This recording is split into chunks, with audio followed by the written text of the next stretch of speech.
The Ghost in the Food Court, When Your Dead Wife Comes Back to Life. On Christmas Eve, Noah Bennett's carefully rebuilt world shattered in a mall food court when his 5-year-old daughter pointed at a crying woman and whispered the impossible, "Mommy." 3 years. 3 years of grief, single fatherhood, and learning to breathe again, all obliterated by one familiar face in a crowd. Sophie Lane wasn't supposed to exist anymore. She'd vanished without explanation, leaving Noah to explain abandonment to a toddler. But now she's here, trembling by a pretzel stand, and Mia is running toward her. Stay until the end to see how a family destroyed by silence finds its way back. Hit that like button and comment your city so I can see how far this story travels. The Riverside Mall on Christmas Eve was a special kind of chaos, the desperate, glittering, last-minute madness of parents who'd procrastinated and couples who'd forgotten. Noah Bennett navigated through it with the weary expertise of a man who'd survived 3 holiday seasons alone, one small hand gripped firmly in his. "Daddy, you're walking too fast." Mia's voice carried that particular 5-year-old pitch that could cut through any crowd noise. Noah slowed immediately, glancing down at his daughter. She wore the red velvet dress her grandmother had sent. Too fancy for a mall trip, but Mia had insisted, and Noah had learned to pick his battles. Her dark curls bounced as she hopped over a wet spot someone's dropped slushie had left on the tile. "Sorry, sweetheart. I just want to get to Santa before the line gets longer." "The line's always long, Daddy."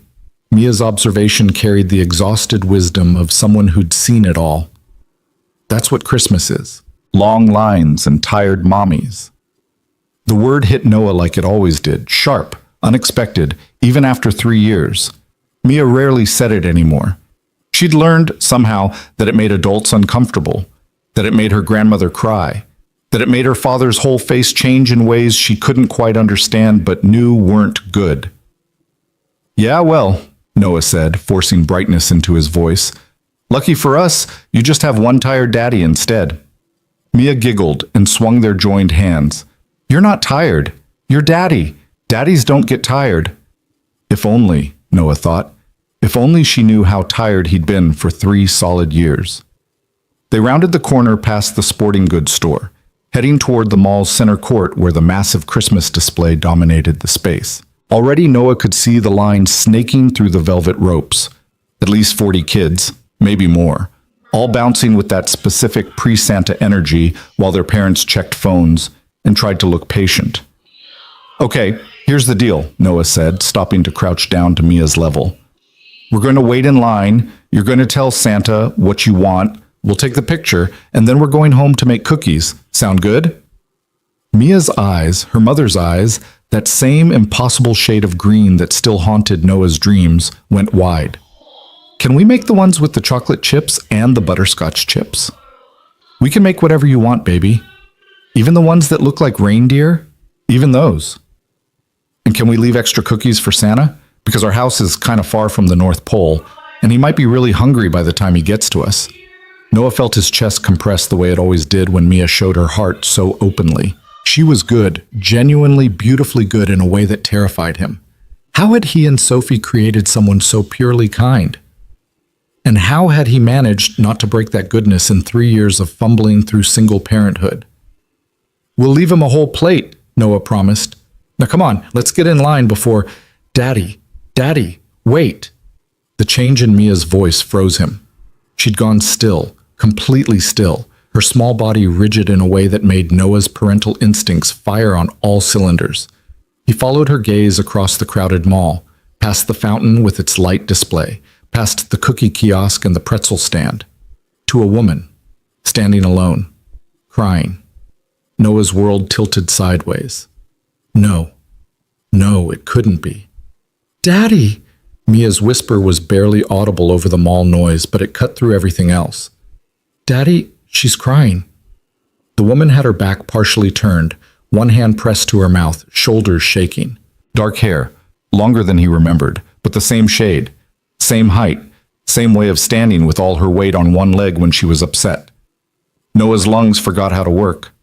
"Daddy, is that—" "No." The word came out too sharp. "No, Mia, that's not—" But Mia had already yanked her hand free. "MIA, She was fast, too fast, weaving through the crowd with the fearless determination of a child who knew what she'd seen and didn't understand why her father was trying to stop her. "Mommy!" The word echoed through the food court like a gunshot. The woman turned, and Noah's entire carefully constructed reality shattered.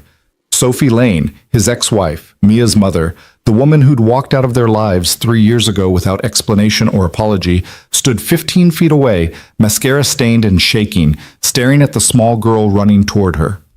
Time did something strange. Stretched. Compressed. Noah was moving but couldn't feel his legs, couldn't hear the crowd, couldn't process anything except the impossible fact of Sophie's existence.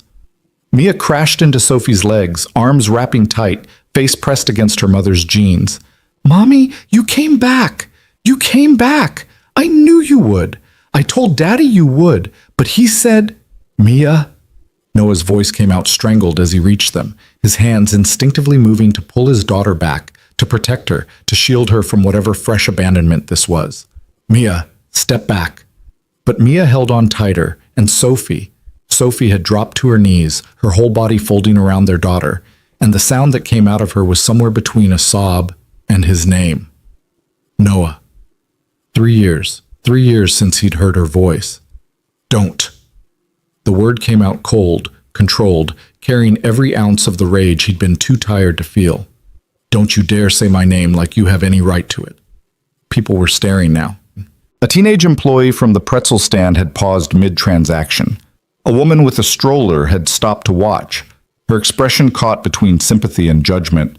Sophie's face, she looked different, older, smaller somehow, like she'd collapsed inward. Her eyes were the same green as Mia's, but lined with exhaustion Noah recognized because he saw it in his own mirror every morning. "I know," Sophie whispered, still holding Mia, still kneeling on the dirty mall floor. "I know I don't have the right. I know I don't deserve—" "Mommy, why are you sad?" Mia had pulled back just enough to cup Sophie's face with both small hands.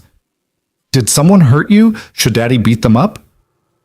Under any other circumstance, Noah might have laughed. Instead, he felt something crack behind his ribs. "Mia, we need to go." He kept his voice gentle for his daughter, but his eyes stayed locked on Sophie. "We need to go right now." "But Daddy, it's Mommy. She came back." Mia's voice held that absolute certainty only children possessed. "She came back for Christmas." "Mia, please." Sophie's voice broke completely. "Please, Noah, 5 minutes. Just 5 minutes. I can explain. I need to explain." "You need?" The laugh that escaped Noah was bitter enough to taste. "You need? Do you have any concept of what you—" He cut himself off, aware of Mia's wide eyes, aware of the growing audience, aware that he was 10 seconds from screaming in a mall food court on Christmas Eve. Sophie stood slowly, still holding one of Mia's hands. She looked smaller than Noah remembered, not just thinner, but diminished somehow, like she'd been slowly erasing herself. She wore jeans he'd never seen before, and a coat that had seen better days. No ring, no makeup, except what the tears had destroyed. No sign of the vibrant, laughing woman he'd married 7 years ago. "I know I have no right," Sophie said quietly. "I know I destroyed everything. I know you have every reason to walk away right now and never look back. But Noah," her eyes met his, and he saw something there he hadn't expected. Not defiance, not excuses, just raw, terrible honesty. "My mother is dying, and she's asking about Mia. That's why I'm here. That's why I came back." The words hit Noah like a physical blow. He'd met Sophie's mother exactly twice during their marriage. The woman had been cold, distant, disapproving of their relationship from the start. And Sophie had barely spoken to her after Mia was born, some family rift Noah had never fully understood. "Your mother?" He heard the disbelief in his own voice. "Stage 4. Pancreatic. They're saying weeks, maybe days." Sophie's hand tightened on Mia's. "And before you say I don't deserve to ask, you're right, I don't. But she does. She's dying, and she wants to see her granddaughter. She wants—" Sophie's voice cracked again. "She wants to apologize for everything. And I thought, I thought maybe... You thought you could just show up? Noah's control was slipping, his voice rising despite his best efforts. After 3 years of nothing, 3 years of Mia crying herself to sleep, 3 years of me trying to explain to a toddler why her mother didn't love her enough to stay? Noah, please, Daddy, don't yell at Mommy. Mia's small voice cut through the tension. She's sad enough already. Noah looked down at his daughter, his brilliant, empathetic, heartbreaking daughter, and felt something fundamental shift in his chest. Mia's free hand had found his, creating a chain between the three of them. Her face held that serious expression she got when she was trying to solve a problem too big for 5-year-old logic. Baby, it's complicated, Noah said quietly. Then uncomplicate it. Mia looked between her parents with absolute certainty. Mommy's here. Mommy's sad. We should help her. That's what we do. We help people who are sad. Sophie made a sound halfway between a laugh and a sob. She's just like you, she whispered, looking at Noah. That's exactly what you would have said. Don't. Noah's voice went hard again. Don't act like you know anything about who we are now. You left. You chose to leave. I did. Sophie's admission was immediate, unflinching. I absolutely did. And I will spend the rest of my life knowing what that costs. But right now, in this moment, I'm just asking for 5 minutes. Not for me. For my mother. And maybe... She looked down at Mia. Maybe so this little girl doesn't have to grow up with a hole where answers should be. Noah wanted to say no. Every protective instinct screamed at him to grab Mia and run, to preserve the careful stability he'd built over 3 years, to shield his daughter from whatever fresh pain Sophie's presence would bring. But Mia was looking up at him with those eyes, Sophie's eyes, full of hope and trust, and the absolute conviction that her father would do the right thing. And maybe, under all the anger and betrayal, Noah needed answers too. 5 minutes, he said finally. There's a coffee shop on the 2nd floor. 5 minutes, and then we're done. Sophie's relief was visible, her whole body sagging. Thank you. Noah, thank you. Don't thank me. And don't mistake this for forgiveness. We're doing this for Mia. Only for Mia. I understand. They walked to the elevator in silence, Mia between them, holding both their hands, chattering about Santa and cookies and whether reindeer got tired flying so far. Noah couldn't look at Sophie, couldn't process the reality of her physical presence after years of absence. She was a ghost made solid, a memory turned flesh, and every cell in his body screamed wrong, wrong, wrong. The coffee shop was mercifully quiet, tucked into a corner most shoppers missed. Noah ordered Mia a hot chocolate and claimed a table by the window, deliberately putting Mia between them, creating a buffer. A human shield made of innocence and velvet dresses. Sophie slid into her chair like it hurt to sit. She wrapped both hands around the black coffee she'd ordered, the same way she used to, Noah noticed, and hated himself for noticing. Her eyes stayed on Mia, drinking in every detail with an intensity that bordered on desperate. You're so big, Sophie whispered. You were barely 2, and now you're so big. I'm 5, Mia announced proudly. I can count to 100 and write my name and read chapter books. Daddy teaches me before bed. Does he? Sophie's eyes flickered to Noah, something complicated moving behind them. That's wonderful, sweetheart. And I have a best friend named Emma, and we're going to get married when we grow up. But Daddy says we have to wait until we're at least 6. Despite everything, Noah felt his mouth twitch. I said you have to wait until you're at least 30. 6 is close enough, Mia said dismissively. Then, with the brutal directness only children possessed, Mommy, where did you go? Sophie's hands tightened on her coffee cup. Baby, that's complicated. That's what Daddy says. But I'm 5 now. I'm big enough for complicated. Noah wanted to intervene, to protect Sophie from the question, and hated himself for wanting to. She deserved every hard question Mia could throw at her. She deserved the discomfort and the guilt and the weight of abandonment. Your mommy was very sick, Sophie said finally, her voice shaking. In her head and her heart. And she made a really, really bad choice because she thought it would keep you safe. But she was wrong. So wrong. Were you in the hospital? Mia asked. When Emma's grandpa was sick in his head, He had to go to the hospital. Yes, something like that. Did they make you better? The pause stretched too long. Noah watched Sophie struggle with the answer, saw her throat work, saw her eyes shine with fresh tears. I'm still working on getting better, Sophie said finally. Every single day I work on it. But sweetheart, even when I was sickest, I never stopped loving you. Not for 1 second. I need you to know that. Then why didn't you come back sooner? The question came from Mia, but Noah felt it in his bones. If you loved me, why didn't you come back? Sophie looked at Noah then, really looked at him. And he saw something he hadn't expected. Not pleading for rescue. Not asking him to help her answer. Just acknowledgement. Acknowledgement that this was the question she'd earned and she had to face it alone. Because I was a coward, Sophie said simply. I was scared and sick, and I convinced myself that you were better off without me, that your daddy could give you a better life than I could. And the longer I stayed away, the harder it got to come back. Because how do you explain that to a little girl?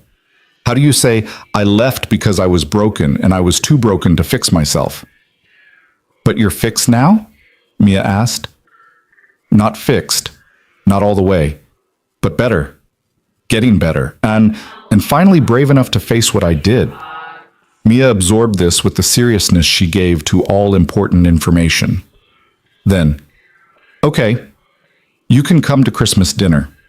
Mia, Noah started. Daddy, she's sad and her mommy's dying. We have to be nice, that's what you always say. Noah closed his eyes. When had his daughter become the adult in the room? Mia, it's not that simple. Why not? Mia looked genuinely confused. We have food. We have space. Mommy needs family. We're her family. She paused. Aren't we still family? The question hung in the air like smoke. Noah looked at Sophie, really looked at her for the first time since the food court. She was crying silently, tears streaming down her face, not bothering to wipe them away. We're not, Noah started, then stopped. Because how did you explain divorce to a 5-year-old?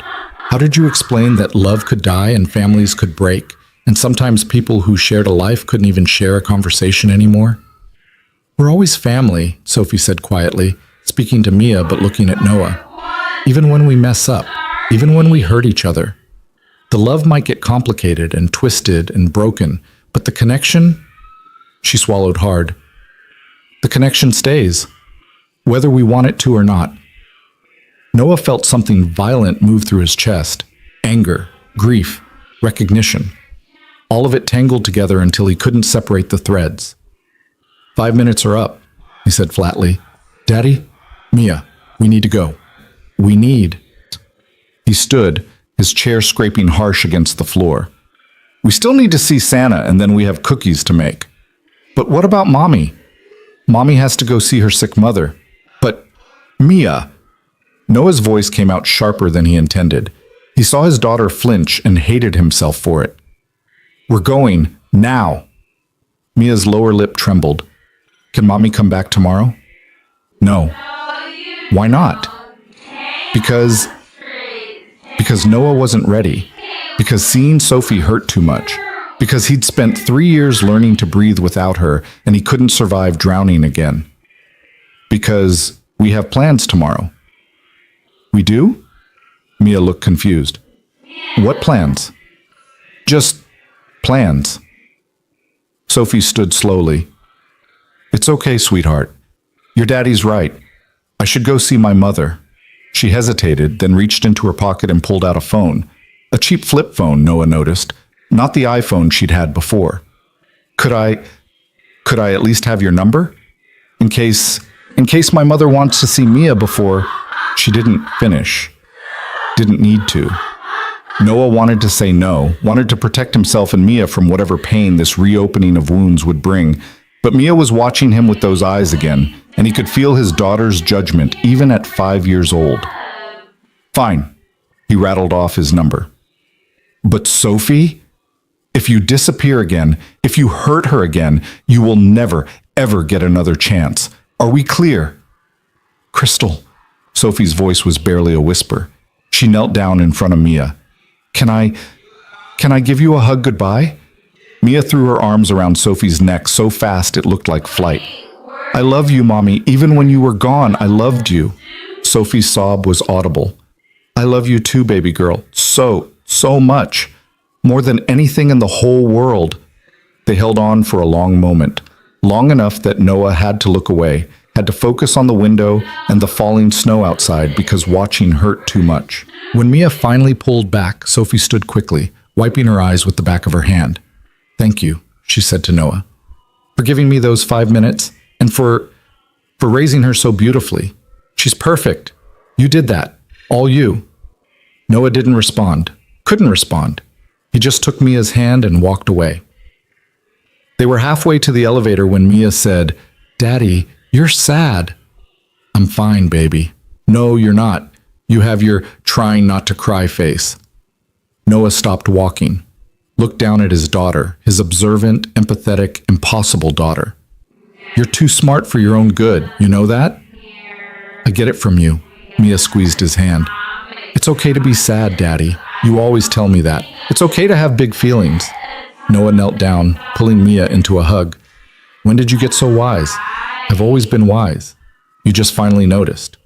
This time Noah did laugh, broken and wet, but real. I love you, Mia Bean, so much. I love you too, Daddy. She pulled back, her small face serious.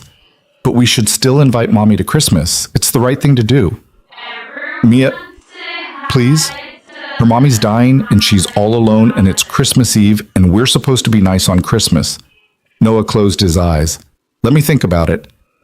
Thinking is just waiting, Mia said wisely, and sometimes waiting is just being scared but calling it something else. Where did she learn this stuff? Noah wondered, then realized. From him. From 3 years of honest conversations about hard things, from bedtime talks about feelings and fear and doing the right thing even when it was difficult. His daughter had learned to be brave because he taught her to be brave. Now she was asking him to be brave too. Okay, he heard himself say. Okay, I'll call her, and maybe, if she wants to, she can come for dinner tomorrow. But Mia, listen to me. He took her small face in his hands. This doesn't mean everything is fixed. This doesn't mean Mommy's coming home. It just means we're being kind. Do you understand? I understand. Mia's grin was pure sunshine. Thank you, Daddy. You're the best daddy in the whole world. Noah's phone felt like lead in his pocket as they finally made it to the Santa line. Mia bounced with renewed energy, chattering about what she'd ask for, what cookies they'd make, whether reindeer really liked carrots, or if that was just a myth. Noah smiled and responded and took the obligatory photo and bought the overpriced print. But his mind was stuck in a coffee shop on the second floor, stuck on the sight of Sophie's hands wrapped around that coffee cup, stuck on the sound of her voice saying, I never stopped loving you, stuck on the weight of 3 years of silence, finally broken. That night after Mia was asleep, her new Santa photo clutched to her chest, her belief in Christmas magic fully intact. Noah sat on the couch with a beer he wasn't drinking and a phone number he hadn't called. The Christmas tree lights blinked in the corner. The stockings hung by the fireplace. Everything perfect and peaceful and exactly as he'd built it. Everything he'd risked by letting Sophie back in. His thumb hovered over the dial button. 3 years ago, Sophie had walked out of his life without explanation, without apology, without warning. She'd left him to raise their daughter alone, to explain abandonment to a toddler, to survive on no sleep and frozen dinners and the crushing weight of single parenthood. She'd destroyed him, and now she wanted 5 minutes? Now she wanted understanding? But then he thought about Mia's face in that coffee shop, the hope, the certainty, the absolute conviction that love was simple and family was forever, and hurt could be healed with enough kindness. His daughter believed in reconciliation the way she believed in Santa, completely, without reservation, with the kind of faith adults had long ago learned to surrender.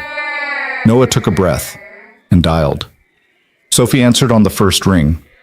Hello? Her voice, even through the phone, made his chest ache. It's Noah. Pause. Mia wants to know if you'd like to come to Christmas dinner tomorrow. The silence on the other end lasted so long, Noah thought the call had dropped. Sophie? I'm here. I'm just... Her breath shook audibly. Are you sure? Noah, I don't want to push. I'm not sure about anything, Noah cut her off. But Mia is sure. And she's right. It's Christmas. And your mother is dying. And whatever happened between us, he stopped, started again. Whatever happened between us, Mia deserves to know her mother. If you can promise me you won't disappear again, if you can swear to me this isn't some temporary thing that ends with her heart broken, then yes, come to dinner. I promise, Sophie's voice broke. Noah, I swear to you, I'm not going anywhere. Not again. Never again. We'll see, Noah said. Not cruel, just honest. Dinner's at 6. Don't bring anything. Noah, wait. He almost hung up, almost ended the call and went back to the safety of his carefully constructed life. Instead, he said, What? Thank you for giving me this chance. I know I don't deserve it. You're right, you don't, but Mia does. So I'm doing this for her, only for her. I understand. Noah ended the call, sat in the dark, and wondered what he'd just done. Tomorrow was Christmas. Tomorrow was supposed to be perfect, just him and Mia and their traditions and their little family of 2. Tomorrow was supposed to be safe. Instead, Noah had just invited a ghost to dinner, and he had no idea if he was opening the door to healing or letting disaster walk right back into his home. Christmas morning arrived with the kind of cruel brightness that made Noah's exhaustion feel personal. He'd slept maybe 3 hours total, his mind cycling through every possible disaster scenario that could unfold at dinner. Around 4 a.m., he'd given up entirely and started prepping food he didn't remember buying, following recipes he'd never made before, as if keeping his hands busy would somehow quiet the chaos in his head. By the time Mia thundered down the stairs at 6:30, because children operated on a single internal clock on Christmas morning, and that clock said now, Noah had already prepared a turkey, assembled 3 side dishes, and reorganized the kitchen twice. Santa came! Mia's shriek could have shattered glass. Daddy, Santa came and he ate all the cookies and the carrots are gone and there's presents under the tree. Noah managed to smile as Mia launched herself at him, pure joy radiating from every inch of her small body. This moment of uncomplicated happiness was what he'd been protecting for 3 years. This was what Sophie had walked away from. Should we see what Santa brought you? Noah asked, setting down the potato peeler. Yes, but Daddy... Mia paused, suddenly serious. Should we wait for Mommy? The word still landed like a fist. Mommy's not coming until dinner, remember? And Santa brought these presents for you. You should open them now. But what if Mommy wants to see me open them? Noah knelt down, taking Mia's hands. Baby, Mommy left before you could even remember Christmas. She doesn't get to... He stopped himself, hearing the bitterness seeping through. Mia was watching him with those 2 observant eyes, already learning to read the spaces between his words. Santa brought these for you, he said more gently. Let's not keep him waiting. The next hour passed in a blur of wrapping paper and squeals, and Mia's running commentary on every single gift. Noah took photos and videos, documenting the joy on his daughter's face, trying to focus on this rather than the dinner looming ahead. But his mind kept drifting to Sophie's hands wrapped around that coffee cup, to the hollowness in her eyes, to the way she'd looked at Mia like she was trying to memorize every detail before the moment disappeared. By noon, Mia was playing with her new art supplies while Noah returned to the kitchen, moving through meal prep with mechanical precision. Turkey in the oven, potatoes boiling, green beans prepped. Everything measured and timed and controlled because if he could control the dinner, maybe he could control what happened during it. His phone buzzed. A text from an unknown number. Is there anything I can bring? I know you said not to, but I feel strange coming empty-handed. Sophie Noah stared at the message. The fact that she'd saved his number shouldn't have meant anything. The fact that she'd texted instead of calling showed she understood boundaries. These were small things, meaningless things. So why did his hand shake as he typed back? If you want to bring dessert, fine, nothing fancy. We usually just do ice cream. The response came immediately. I remember, mint chocolate chip for you, cookie dough for Mia. Noah's breath caught. Such a small detail, such a nothing piece of information to remember. But it meant Sophie had held on to something some fragment of the life she'd walked away from. He didn't respond, just set the phone down and went back to chopping vegetables with more force than necessary. "Daddy, you're making your angry face again." Mia had appeared in the doorway, a stuffed unicorn tucked under one arm. "I'm not angry. You're chopping like the carrots hurt your feelings." Despite everything, Noah laughed. "Fair enough. Come here, you can help me set the table." They worked together in comfortable silence, Mia carefully placing each fork and napkin with the gravity of someone entrusted with an important mission. Noah watched her small hands arrange everything just so and felt his chest tighten with a love so fierce it bordered on painful. "Daddy?" Mia asked as she positioned the last plate. "When Mommy comes, are you going to yell at her?" The question was asked with such careful neutrality that Noah knew Mia had been holding on to it, waiting for the right moment. "No, baby, I'm not going to yell." "Are you going to cry?" Noah paused, a glass halfway to the table. "I don't know. Maybe. Would that be scary for you?" Mia considered this with her characteristic seriousness. "A little. But you always say it's okay to cry, that big feelings have to go somewhere." "That's right. So Mommy probably needs to cry too, because her feelings are really big, even bigger than yours maybe." Noah set the glass down carefully. "Why do you say that?" "Because she's the one who left. That has to be the biggest feeling of all." Mia looked up at him. "I bet she cries every day about it." The observation was so astute, so heartbreakingly mature, that Noah had to turn away. His 5-year-old daughter understood something he'd been trying to deny, that whatever had driven Sophie away, it hadn't been lack of love. It had been something else, something bigger than any of them. The afternoon crawled by with excruciating slowness. Noah finished the meal prep, cleaned the kitchen twice, changed his shirt 3 times, and found increasingly pointless tasks to occupy himself. Mia alternated between playing with her new toys and checking the clock with an intensity that would have been funny if Noah wasn't doing the exact same thing. At 5:45, Mia appeared in the living room wearing her red velvet dress from yesterday. She'd attempted to style her own hair and had managed to create something that defied both gravity and logic. "Can you fix my hair, Daddy? I want to look pretty for Mommy." "You're always pretty, sweetheart." But Noah sat down and carefully redid her curls, his hands moving through the familiar motions while his mind raced ahead to what came next. At 5:58, Mia stationed herself by the front window. At 5:59, Noah realized he'd forgotten to breathe for the past 30 seconds. At 6 o'clock exactly, a car pulled up outside. "She's here!" Mia was already running for the door. "Mia, wait!"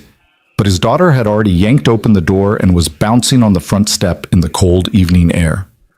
Noah moved to the doorway, his body thrumming with an anxiety that felt almost primal. Sophie climbed out of an older Honda Civic that had definitely seen better days. She wore dark jeans and a green sweater that brought out her eyes, and she carried a bag from the grocery store with visible tension in her shoulders. When she saw Mia, her whole face transformed, the exhaustion and fear replaced by something so tender it hurt to witness. "Hi, sweetheart," Sophie said, her voice already thick with emotion. "Mommy!" Mia launched herself down the steps, and Sophie dropped the bag to catch her, lifting Mia up like she weighed nothing. They stood like that in the driveway, Sophie holding Mia, Mia's arms locked around Sophie's neck, both of them crying, and Noah felt something crack open in his chest. This was what he'd wanted to protect Mia from, the complication, the pain, the messy reality of a mother who'd left. But watching them together, he couldn't deny what was also true. This was Mia's mother, and whatever else Sophie had done, the love between them was real. Sophie set Mia down gently, wiping her eyes with the back of her hand. Then she looked up at Noah, standing in the doorway, and her whole body went still. "Hi," she said quietly. "Hi." Noah's voice came out flat, carefully neutral. "Come in. It's cold." Sophie retrieved the bag she'd dropped and followed Mia up the steps. As she passed Noah in the doorway, he caught her scent, different perfume than she used to wear, something simpler, and felt disoriented by how familiar and foreign she was all at once.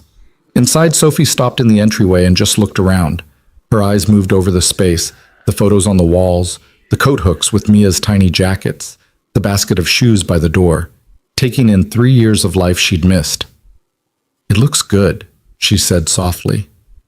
"Homie, you were always better at that than me." Noah didn't respond, didn't know how to, because she was right. He had always been the one who cared about creating a home, about making spaces feel warm and lived in. Sophie had been the free spirit, the one who could live anywhere as long as she had her people. Except then she'd decided she didn't want her people anymore.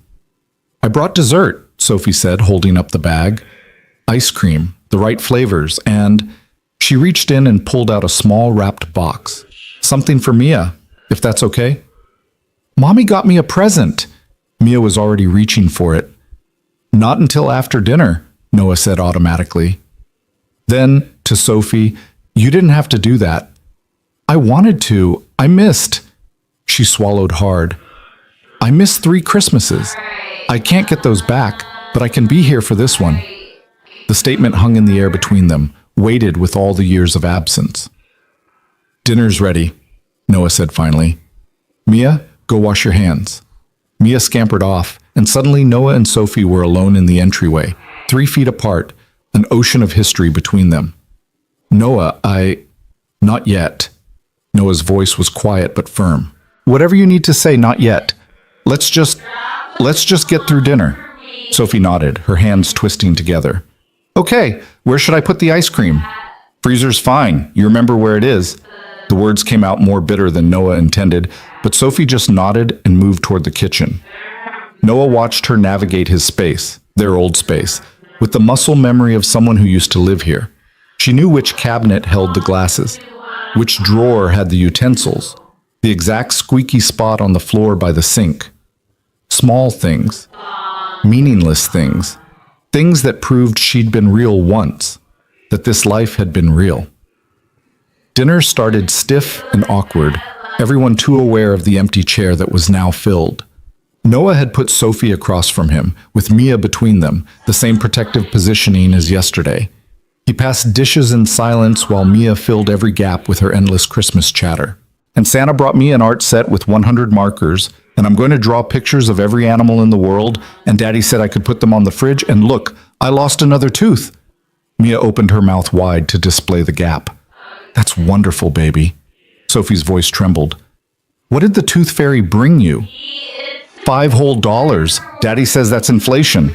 "Inflation," Noah corrected automatically. "That's what I said." Sophie laughed, really laughed, and the sound was so familiar that Noah felt it in his bones.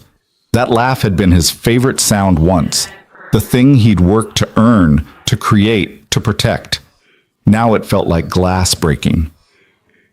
"This is delicious, Noah," Sophie said quietly, gesturing to the food. "You always could cook. I remember when we first got married, I burned everything, and you just..." She smiled, but it was sad. "You just took over. Said cooking was meditation for you." "Still is," Noah said shortly. "I can tell. This is..." She paused, seeming to search for words. "This is better than anything we made back then. You've gotten really good. 3 years of practice." The unspoken addition hung in the air. 3 years of doing it alone. Sophie's face fell, and she went back to pushing food around her plate. Mia, oblivious to the tension, kept up her monologue about kindergarten and her best friend Emma, and how they were going to be professional artists when they grew up, or maybe veterinarians, or possibly both. Noah let Mia's voice wash over him while he watched Sophie from across the table. She ate slowly, carefully, like someone who'd forgotten how to be around other people. She kept her eyes mostly on Mia, drinking in every detail, but occasionally they'd flicker to Noah and he'd see something raw move across her face before she looked away. She was thin, too thin, and there was a fragility to her movements that hadn't been there before, like she might shatter if someone spoke too loudly. What had happened to her? Where had she been for 3 years? The questions burned in Noah's throat, but he swallowed them down. Not yet. Not with Mia here.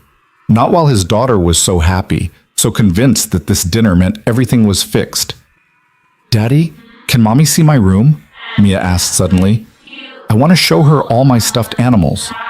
Noah's instinct was to say no, to keep Sophie contained in public spaces, away from the intimate details of their daily life.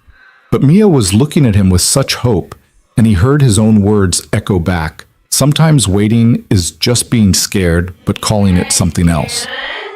After dinner, he said, if your mom wants to.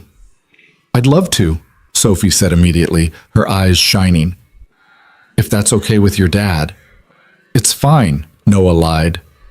The meal continued with its awkward rhythm, Mia talking, Sophie responding, Noah silent unless directly addressed. He felt like a ghost in his own life, watching from the outside as his daughter and ex-wife reconnected over mashed potatoes and green beans. When dessert came, Sophie dished out the ice cream with the careful precision of someone desperate not to make a mistake. She gave Mia an extra scoop without asking, the same way she used to, and handed Noah his bowl with a small, tentative smile. Mint chocolate chip, she said. Some things don't change. A lot of things change, Noah replied, but he took the bowl. After dinner, Mia grabbed Sophie's hand and dragged her toward the stairs. Come on, Mommy, I have so much to show you. Noah watched them go, Mia bouncing with energy, Sophie following like she was being led into something sacred. Then he was alone with the dishes, the leftovers, the evidence of a meal that had somehow survived despite all odds. He cleaned in silence, letting his hands work through familiar motions while his mind tried to process the surreal reality of Sophie's presence. She was here, in his house. After 3 years of nothing, she was sitting on Mia's bed right now, probably surrounded by stuffed animals and princess posters and all the evidence of a childhood she'd missed. Part of Noah wanted to march upstairs and tell her to leave, to protect the space he and Mia had created, to keep Sophie's abandonment from contaminating the life they'd built. But another part, a part he didn't want to acknowledge, wondered what Sophie was feeling right now. What it was like to walk back into a life you'd left behind and see everything you'd missed. Upstairs, he could hear Mia's voice, muffled but excited, and Sophie's softer responses. The sound of it, mother and daughter, together, created a harmony Noah had convinced himself they didn't need. He was putting away the last dish when he heard footsteps on the stairs. Sophie appeared in the doorway, her eyes red but dry, her whole posture radiating exhaustion and something else Noah couldn't quite name. She's asking for you, Sophie said quietly. She wants to show me her bedtime routine, and apparently that's not complete without you reading to her. Noah dried his hands on a towel, not looking at Sophie. Where is she? Getting into pajamas. She's very specific about the order of everything. I know. I'm the one who created the routine. The words came out sharper than Noah intended, and Sophie flinched. Good, part of him thought viciously. Let her feel a fraction of the pain she's caused. But Mia called from upstairs, Daddy, I'm ready! And Noah had to shelve his anger and be a father first. Upstairs, Mia was already in bed, her new unicorn clutched to her chest, practically vibrating with the effort of staying still. You have to read the Christmas book, she informed Noah, so Mommy can see how we do it. Mia, maybe your mom is tired. I'm not tired, Sophie said from the doorway. I'd love to see your routine if that's okay. It wasn't okay. Nothing about this was okay, but Mia was looking at Noah with those eyes again, and he was tired of being the bad guy. Fine. He grabbed the book from Mia's shelf, a Christmas story they'd read every night in December, and sat on the edge of the bed. Sophie hovered uncertainly until Mia patted the other side. You sit there, Mommy, like a sandwich. I'm the meat, and you guys are the bread. Noah's jaw tightened, but he didn't protest as Sophie carefully sat on the opposite side of the bed. Now they bracketed Mia, close enough that Noah could feel the heat of Sophie's presence, smell that unfamiliar perfume, sense her breathing. It was too much. Too intimate. Too reminiscent of a life they didn't have anymore. But Mia snuggled into her pillows, content and secure between her parents, and Noah started reading. His voice moved through the familiar words while his mind spun in circles. He was aware of every shift in Sophie's posture, every quiet breath she took, every time her eyes moved from the book to Mia to him. The weight of her attention felt like a physical thing, pressing against him, demanding acknowledgement. When he finished the story, Mia was fighting sleep, her eyes drooping even as she tried to stay awake. Can Mommy tuck me in? She asked, her words slurring slightly. Noah looked at Sophie. She looked like she might cry. Of course, Sophie whispered. She leaned down and pressed a kiss to Mia's forehead, her hand smoothing back their daughter's curls. Sleep tight, baby girl. Dream about sugar plums and reindeer. Will you be here in the morning? Mia asked, already half asleep. Sophie's eyes found Noah's across the bed. He saw the question there, the desperate hope, the fear of his answer. No, Noah said before Sophie could respond. Your mom has to go home tonight. But, Mia. Noah's voice was gentle but final. Close your eyes. Santa's reindeer are tired from their trip, and you need to rest too. Mia made a small sound of protest, but exhaustion won. Within minutes, her breathing had evened out, her small body relaxed into sleep. Noah and Sophie sat on either side of her for a long moment, neither moving, neither speaking. The bedside lamp cast soft shadows across Mia's face, making her look even younger, more vulnerable. She's perfect, Sophie finally whispered. Noah, she's so perfect. I know. Noah stood carefully, gesturing for Sophie to follow. They slipped out of the room and Noah pulled the door mostly closed, leaving it cracked the way Mia liked. In the hallway, the silence felt dangerous. They stood 2 feet apart, the space between them crackling with 3 years of unspoken words. Thank you, Sophie said, for letting me come tonight, for letting me see her, be with her. I know I don't deserve. You're right. You don't. Noah crossed his arms, every defense mechanism activating. So let's talk about what you do deserve. Let's talk about where you've been for 3 years. Let's talk about why you left without a word and why you think showing up now makes any of it okay. Sophie's face crumpled. Can we go downstairs? I don't want Mia to hear this. Scared she'll learn the truth about her mother? Noah, please. The desperation in her voice was real enough that Noah relented. He led her downstairs to the living room, putting distance between them and Mia's room. Sophie sat on the edge of the couch like she didn't trust herself to get comfortable. Noah remained standing, arms crossed, every line of his body screaming defense. Talk, he said flatly. Explain to me how you left your daughter when she was 2 years old. Explain to me how you just walked away from everything we built. Explain to me how I'm supposed to... His voice cracked. How I'm supposed to trust anything you say when you prove that love means nothing to you. It meant everything to me, Sophie said, her voice breaking. That was the problem. That makes no sense. I know it doesn't, but Noah... She looked up at him, and her eyes held so much pain that Noah almost looked away. Almost. After Mia was born, something broke in me. Not just broke, shattered. And I tried to hide it, tried to power through it, tried to convince myself it was just normal new mother exhaustion. Postpartum depression, Noah said. That's what you told Mia yesterday. It was more than that. It was... Sophie's hands twisted in her lap. It was like drowning in a room full of air. I would look at Mia and feel nothing, or worse than nothing. I'd feel terror. Terror that I'd hurt her, that I'd fail her, that my darkness would infect her.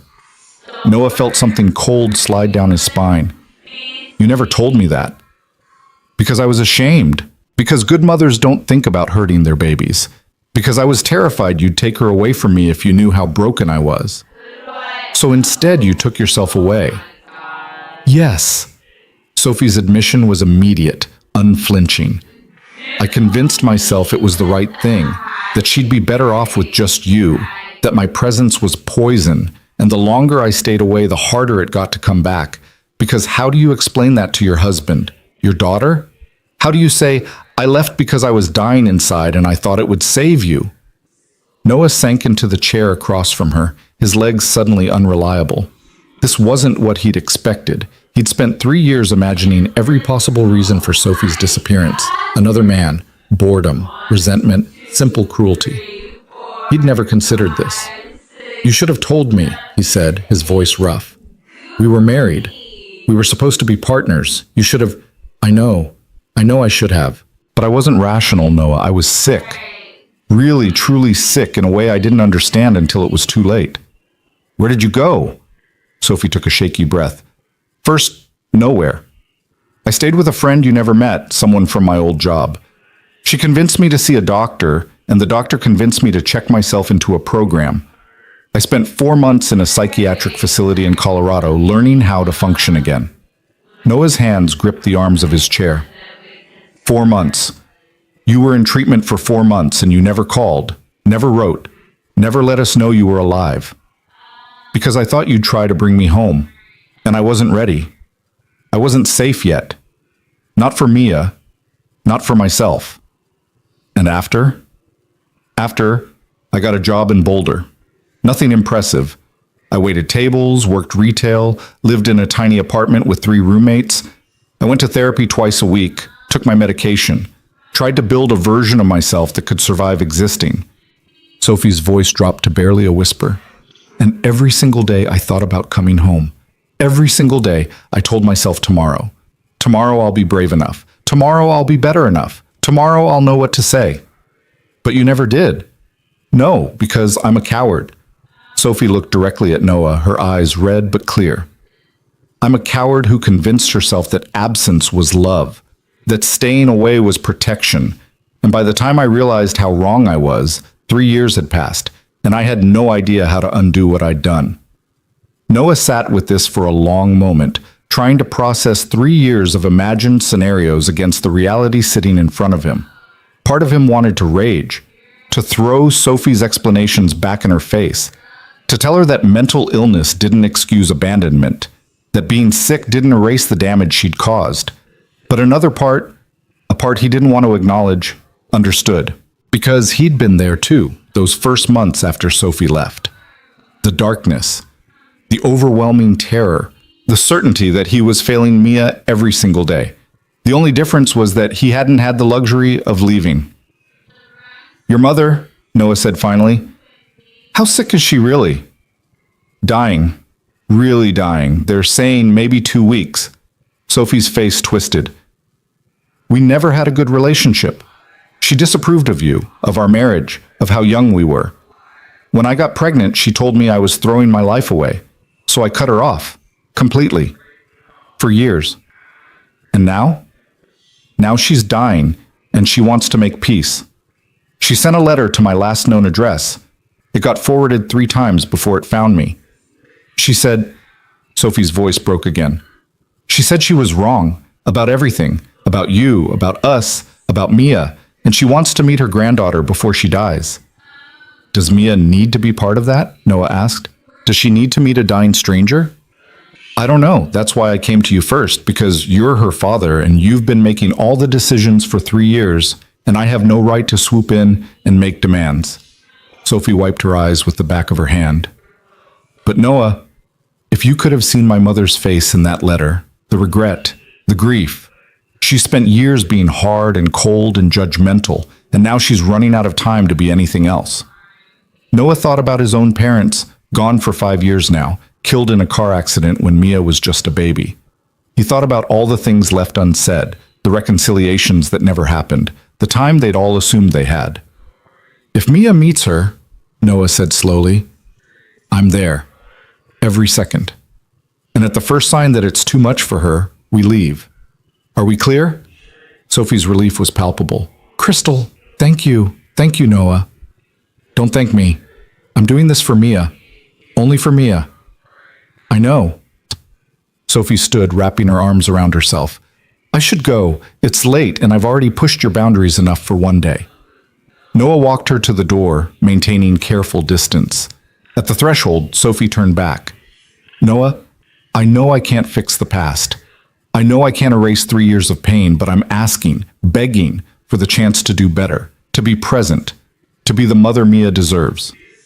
Actions, Noah said, not words. If you want to prove you've changed, show me. Show up. Be consistent. Be reliable. Because Mia's heart is on the line here, and I will not let you break it again. I understand. Sophie pulled out her phone. My mother's in hospice about an hour from here. Could we maybe visit tomorrow, just for a little while? Every instinct told Noah to say no, to slow this down, to protect Mia from too much too soon. But he thought about his own mother's last words to him. Don't wait, Noah. Don't assume you have time. Say what needs to be said while you still can. Text me the address, he said finally. We'll come at 2, 1 hour maximum. And Sophie? He waited until she met his eyes. If this is some manipulation, if you're lying about any of this, I will make sure you never see Mia again. Do you understand? I'm not lying. I swear on everything I am, I'm not lying. Noah nodded and stepped back, already closing the door. Through the window, he watched Sophie walk to her car, watched her sit in the driver's seat for a long moment with her head bowed. Then she started the engine and drove away, her taillights disappearing into the snowy night. Noah stood in his quiet house, surrounded by the remnants of Christmas dinner, and felt the full weight of what he'd just agreed to. He'd let Sophie back in. Not all the way, not even close, but enough. Enough to hope. Enough to risk. Enough to break Mia's heart all over again if this went wrong. Upstairs, Mia slept peacefully, dreaming her 5-year-old dreams, convinced that Christmas had brought her mother back. And Noah stood guard in the darkness, wondering if he'd just made the worst mistake of his life, or the first step towards something resembling healing. Noah didn't sleep that night either.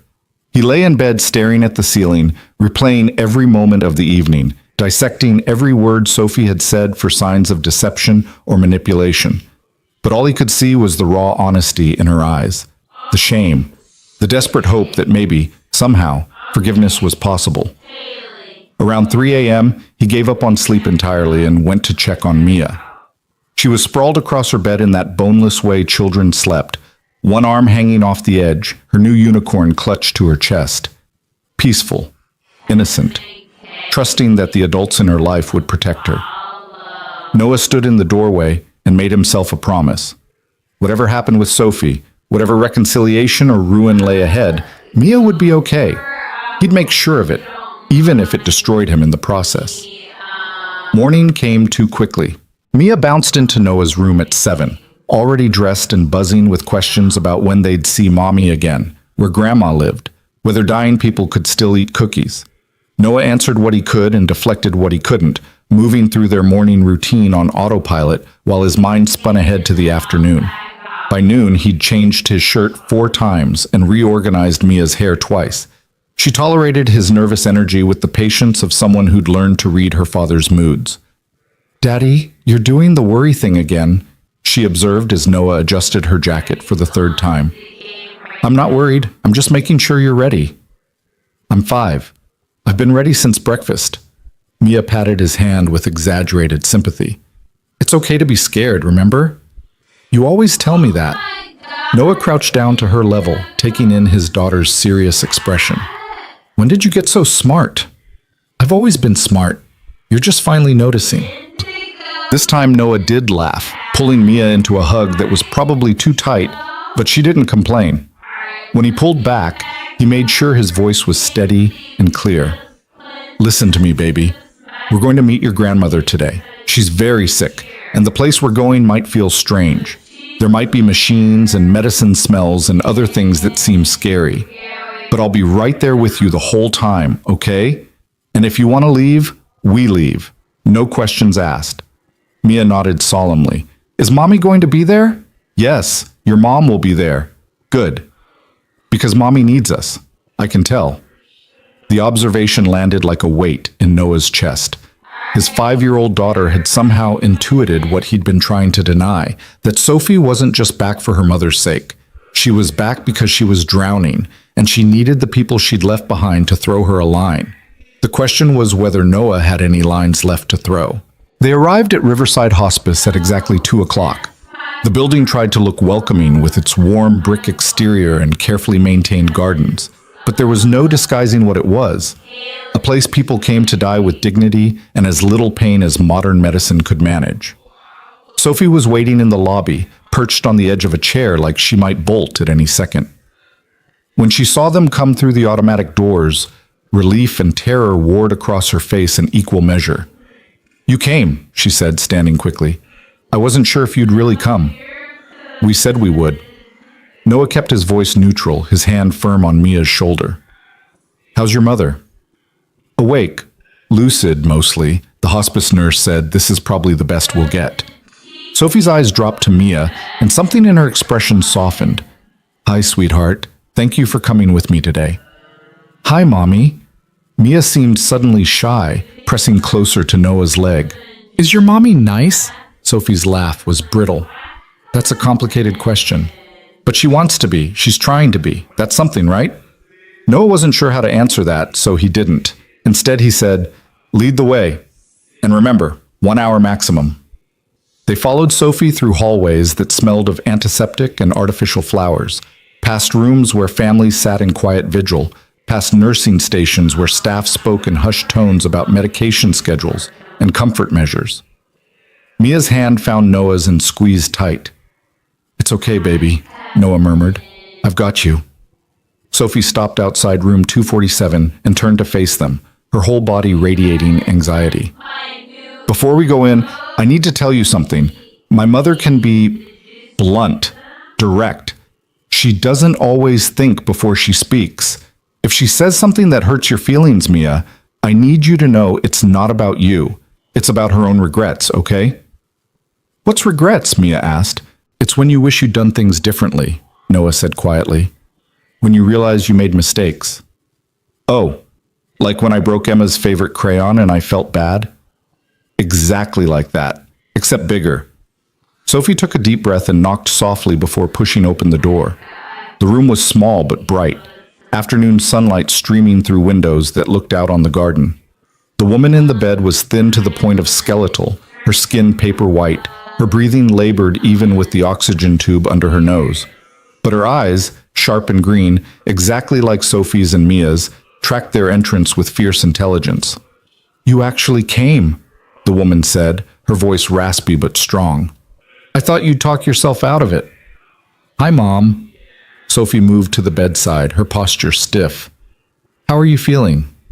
"Like I'm dying. Let's skip the pleasantries." The woman's eyes found Noah, and he felt the weight of her assessment. "You must be the husband. The one I said wasn't good enough for my daughter." "Ex-husband," Noah corrected. "And I believe you also said I was settling her into mediocrity, and that our marriage was a mistake that would end in tears." A ghost of a smile touched the woman's lips. "I did say that, didn't I? Turns out I was wrong. The marriage ended, but not because of you." Her gaze shifted to Mia, who was half hiding behind Noah's leg. "And this must be Amelia." "Everyone calls me Mia," his daughter said quietly. "Mia." The woman seemed to taste the name. "Would you come closer, child? My eyes aren't what they used to be." Mia looked up at Noah for permission. He nodded, keeping one hand on her shoulder as they approached the bed together. Sophie stood on the other side, her hands twisted together, looking like she wanted to be anywhere else. "You look just like your mother did at your age," the woman said, studying Mia with an intensity that bordered on hungry. "Same eyes, same stubborn chin. Tell me, Mia, do you know who I am?" "You're my grandma," Mia said, "and you're dying, and that makes you sad." The bluntness of 5-year-old honesty hung in the air. Noah winced, but the woman in the bed actually laughed, a dry, crackling sound that turned into a cough. "Smart girl. Yes, I'm dying, and yes, it makes me sad. But do you know what makes me sadder?" She waited, and Mia shook her head. "That I wasted years being angry about nothing, that I pushed away your mother because I was too proud to admit I was wrong, that I never got to know you because I was too stubborn to apologize." "It's okay," Mia said with the easy forgiveness of childhood. "People make mistakes. That's what Daddy says. The important thing is saying sorry and doing better." The woman's eyes filled with tears. She looked at Noah with something that might have been respect. "You're raising her right. Better than I raised mine."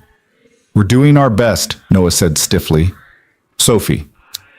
The woman's attention shifted back to her daughter.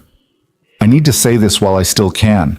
I was wrong. About everything. About Noah. About your marriage. About the way I treated you when you got pregnant. I was terrified of you making my mistakes, so I pushed you toward different mistakes instead. And I'm sorry. I'm so sorry." Sophie's face crumpled. "Mom, I'm not finished." The woman's voice had gained strength, urgency. "When you disappeared, I told myself it was what you deserved for making reckless choices. But Sophie, I looked for you. For 2 years, I looked. I hired investigators. I called hospitals. I imagined every terrible thing that could have happened, and I realized something." She paused, struggling for breath. "I realized that my anger was just fear. Fear that you'd turn out like me, bitter and alone and full of regrets I couldn't undo." "You're not alone," Sophie whispered. "I'm here now." "For how long? Another day? 2?" The woman shook her head weakly. No, I need you to promise me something. I need you to promise you won't do what I did. Don't waste decades being proud when you should be present. Don't let your pain become your daughter's inheritance. I'm trying, Mom. I'm really trying. Then try harder. The woman's gaze shifted to Noah. And you. I know I have no right to ask you for anything, but I'm asking anyway. Give her a chance, not for me, not even for her, for that little girl standing there who deserves to know both her parents. Noah's jaw tightened. With all due respect, you don't know what you're asking. You don't know what the last 3 years have been like. You're right, I don't. But I know what it's like to live with regret eating you alive from the inside. I know what it's like to realize too late that pride is a poor substitute for family. The woman's breathing had become more labored, each word clearly costing her. I'm dying, young man. In a few days, maybe a week, I'll be gone. And the only thing I'll regret more than the years I wasted is knowing I might have cost my granddaughter the chance at having a whole family. We are a whole family, Noah said, his voice hard. Mia and me. We're whole. Are you? The question was gentle but cut deep. Or have you been holding your breath for 3 years, waiting for the other shoe to drop? The accuracy of the observation stole Noah's response. Because yes, that was exactly what he'd been doing. Living in a state of perpetual tension, waiting for the next disaster, never quite able to relax into the life he'd built because part of him was still waiting for Sophie to explain, to return, to make sense of the senseless. Mia tugged on Noah's hand. Daddy, can I show Grandma my drawing? The one I made at school? The shift in topic was so abrupt, so perfectly 5-year-old, that Noah felt something unclench in his chest. Of course, baby. Mia dug in her little backpack and produced a piece of construction paper covered in crayon renderings of stick figures.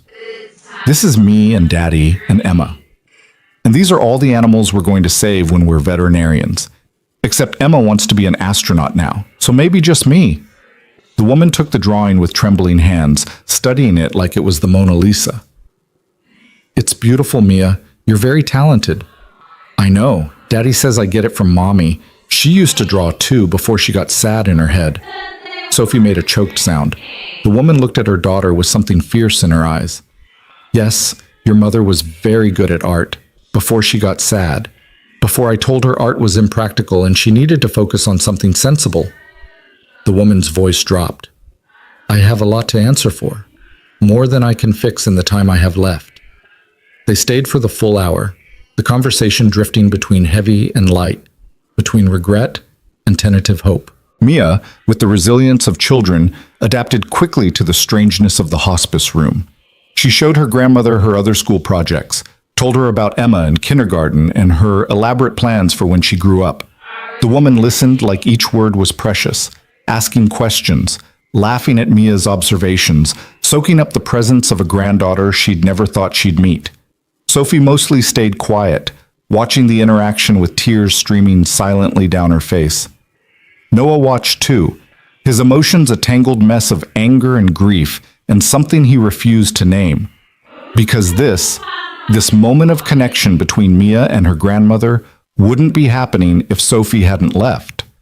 Wouldn't exist if she'd stayed and worked through her darkness with him by her side, but it also wouldn't be happening if Sophie hadn't come back. If she hadn't found the courage to face what she'd run from. And Noah didn't know what to do with that contradiction. When a nurse came in to check vitals and gently suggest that perhaps Mrs. Lane needed rest, Mia gave her grandmother a careful hug, mindful of the tubes and wires. I'll come back and visit, Mia promised, and I'll bring more drawings. I'd like that very much, sweetheart. The woman's eyes found Noah. Thank you for bringing her. I know it wasn't easy. Noah just nodded. Words felt impossible.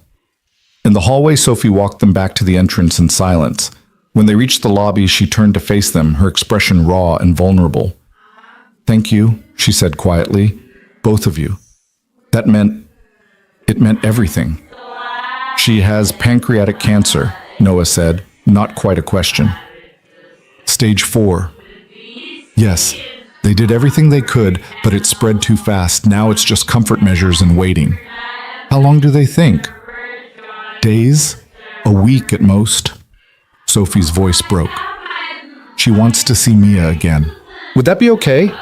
I know it's asking a lot, but we'll come back tomorrow, Mia announced before Noah could respond. After lunch. And I'll bring her my really good drawings, not just the school ones. Sophie's face lit with something like joy. Really? You do that? Of course, she's my grandma. Mia said it like it was the simplest thing in the world. And she's nice now, not like before. How do you know she wasn't nice before? Noah asked. Because Mommy was scared of her, I could tell. Mia looked at Sophie with those two wise eyes. But you're not scared anymore, are you, Mommy? Sophie knelt down, taking Mia's hands. No, baby, I'm not scared anymore. I'm just sad that I waited so long to stop being scared. That's okay. You're here now.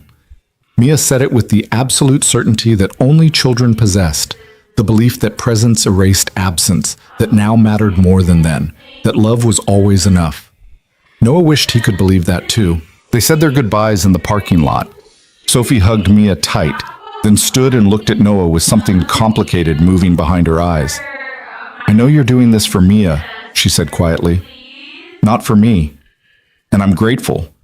But Noah, I need you to know something. She paused, seeming to gather courage. I'm not going anywhere. Not this time. Whether you ever forgive me or not, whether we ever figure out how to be in the same room without it hurting, I'm staying.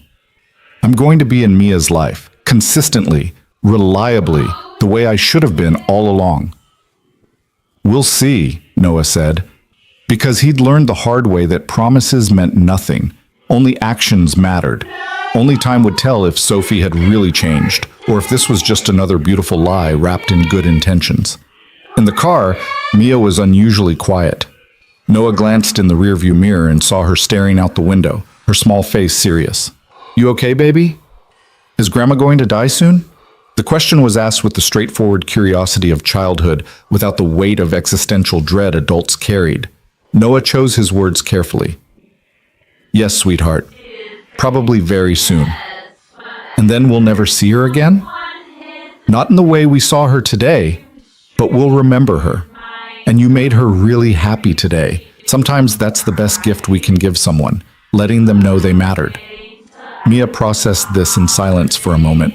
Then, I'm glad Mommy came back, even if it's sad, because now Grandma got to meet me before she died, and Mommy doesn't have to be alone when Grandma goes away. Noah's hands tightened on the steering wheel. Out of the mouths of babes, as the saying went. His 5-year-old daughter had just articulated something he'd been trying not to acknowledge, that Sophie needed them. Not just for Mia's sake or her mother's sake, but because she was barely holding herself together, and grief might be the thing that finally broke her completely. And despite everything, despite the anger and betrayal and 3 years of abandonment, Noah couldn't quite bring himself to wish that on her. That night, after Mia was asleep, Noah sat on the couch with a beer he wasn't drinking and his phone in his hand. Sophie's number was on the screen. His thumb hovered over it for a long time before he finally pressed call. She answered immediately. Noah?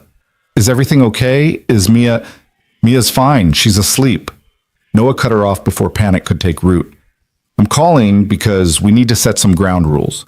If you're really staying, if this is really happening, we need boundaries. Okay?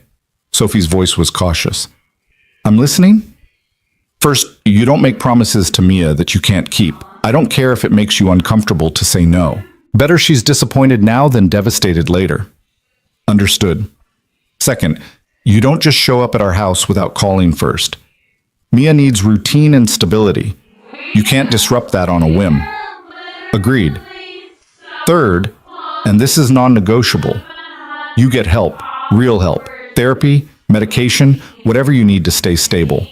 Because I will not watch you spiral again. I won't let Mia watch it either. There was a long pause. Then Sophie's voice came through, thick with emotion. I'm already in therapy, twice a week. Have been for 2 years, and I'm on medication that I take religiously. I have a psychiatrist I check in with monthly. I'm doing the work, Noah. I swear to you, I'm doing the work. Noah felt something in his chest ease slightly. Good. That's good. Is that all? No. Noah took a breath. I need to know your plans. Where are you living? How are you supporting yourself? Because if you're going to be in Mia's life regularly, I need to know you're stable, not just mentally, but practically. I'm staying at a motel near the hospice right now. Extended stay place, nothing fancy. I've been working as a freelance graphic designer, remote work, decent pay. I have savings, not much, but enough to get an apartment if I decide to stay in the area permanently. If you decide? When, Sophie corrected softly. When I decide, which is now. I'm staying, Noah. I told you that. Words are easy. I know, that's why I'm going to prove it. Tomorrow I'm looking at apartments, places within 20 minutes of you so I can be close to Mia without crowding you. Places with good school districts in case... She trailed off. In case what? In case someday we figure out some kind of custody arrangement. I'm not asking for that now. I know I have to earn it. But Noah, that's my goal. Not to take Mia from you, never that, but to be present. To be a real parent, not just a visitor. Noah closed his eyes. A year ago, hell, a week ago, the idea of sharing custody with Sophie would have been unthinkable. But now, hearing the determination in her voice, seeing the way Mia lit up around her mother, he couldn't dismiss it out of hand. One step at a time, he said finally. Let's get through your mother's death first. Let's see if you actually stay after that. I will. Sophie's voice held absolute conviction. Whatever it takes, however long it takes, I'm not leaving again. I can't. I won't survive walking away twice. After they hung up, Noah sat in the darkness and tried to process the impossible reality of his life. A week ago, Sophie had been a ghost, a memory, a scar he'd learned to live with. Now she was flesh and blood again, complicated and broken and desperately trying to make amends, and Noah had no idea if he was strong enough to let her try. The next 3 days fell into an unexpected rhythm. Each afternoon, Noah and Mia visited the hospice. They'd find Sophie already there, sitting by her mother's bed, sometimes reading aloud, sometimes just holding her hand in silence. Mia would burst in with her latest drawings and observations, bringing life and noise to the quiet room where death waited patiently. Mrs. Lane, Noah learned her first name was Catherine, though she insisted Mia call her Grandma Kathy, grew visibly weaker each day. But she rallied for Mia's visits, storing up energy to hear about kindergarten dramas and Emma's latest declarations about their future wedding. On the third day, Catherine asked to speak with Noah alone. Sophie took Mia to the hospice garden, leaving Noah sitting by the bed of a woman who'd once told him he wasn't good enough for her daughter. I'm dying, Catherine said without preamble. We both know I won't last much longer, so I'm going to be blunt because I don't have time for subtlety. Okay, Noah said warily. You love my daughter. You still love her, even though you're furious with her. Even though she hurt you in ways you're not sure you can forgive. I can see it every time you look at her when you think no one's watching. Noah's first instinct was to deny it. But what was the point? This woman would be dead within days. She'd earned honesty. I don't know what I feel, he admitted. Anger, definitely. Grief, betrayal. But love? He shook his head. I loved who Sophie was. I don't know who she is now. Neither does she. That's the whole problem. Catherine's eyes were sharp despite the morphine. My daughter spent her whole life trying to be perfect because I demanded perfection. And when she cracked under the pressure of motherhood, she didn't know how to ask for help. She only knew how to run. That's not an excuse. No, it's an explanation. There's a difference. Catherine struggled to sit up slightly, and Noah automatically reached to help her adjust the pillows. Thank you. Now listen to me. I'm not asking you to forgive her. I'm not even asking you to take her back. I'm asking you to let her prove herself, to give her time and space to show you she's changed. For how long? 6 months? A year? 5 years? How long do I keep Mia's heart exposed while we wait to see if Sophie disappears again? That's a fair question, and I don't have a good answer. Catherine paused, breathing labored. But I'll tell you this. Sophie is more terrified of abandoning Mia again than you are of being abandoned. That fear is what will keep her grounded. That fear is what will make her fight. Fear isn't enough. Love wasn't enough. Why would fear be different? Because fear has made her face what love let her run from, herself, her illness, her capacity to cause harm. She's looked at the worst parts of herself and decided to do the work anyway. That's not nothing, Noah. Before Noah could respond, a nurse appeared to check vitals and administer medication. When she left, Catherine looked exhausted, her brief burst of energy depleted. "I'm tired," she said quietly. "But one more thing. In my bedside table, bottom drawer. There's an envelope with Mia's name on it. Give it to her when she's older, when she can understand complicated things." "What is it?" "The truth. About family and mistakes and second chances. About how you can love someone and still hurt them. About how it's never too late to try to do better, even if better comes too late to fix what you broke." Catherine's eyes drifted closed. "Tell Sophie I love her. Tell her I'm sorry. Tell her I'm proud of who she's becoming, even though I won't be here to see it." Noah retrieved the envelope, thick, sealed, marked with Mia's name in shaking handwriting. He slipped it into his jacket pocket and stood to leave. "Noah," Catherine's eyes opened one more time. "Thank you for being the father Mia needed, and for giving Sophie one more chance to be the mother she wants to be." Those were the last words Catherine Lane spoke to Noah. By morning, she'd slipped into unconsciousness. By evening, she was gone. Sophie called Noah at 9 p.m., her voice wrecked. "She's gone. My mother's gone, and I never got to. There were so many things I never said, and now—" "Where are you?" Noah asked, already reaching for his keys. "At the hospice. They're asking about arrangements, and I don't know what to do. I don't know how to do this alone." "You're not alone." The words came out before Noah could stop them. "Stay there. I'm coming." He called his neighbor, a retired teacher who'd helped with Mia countless times, and 20 minutes later he was pulling into the hospice parking lot. Sophie was sitting on a bench outside, wrapped in a thin jacket, shaking from cold or grief or both. Noah sat beside her, maintaining careful distance. "Have you eaten?" Sophie shook her head. "When's the last time you had water?" "I don't know. This morning, maybe?" Noah pulled a water bottle from his glove compartment, he always kept them for Mia, and handed it to Sophie. "Drink. Then we're going to go inside and figure out what needs to happen next." "I can't." Sophie's voice broke completely. "I can't walk back in there and see her body and know that I wasted years being angry when I should have been present, that I was so caught up in my own pain that I let her die thinking I hated her." "Did you hate her?" "No, I was hurt and angry and disappointed, but I never hated her." Sophie's hands twisted together. "And now she's gone, and I can't tell her that. Can't tell her that I understood why she was hard on me, that I forgive her for all the ways she failed me because I finally understand how easy it is to fail the people you love." Noah let Sophie cry, making no move to comfort her, but not leaving either. Just present, just witnessing.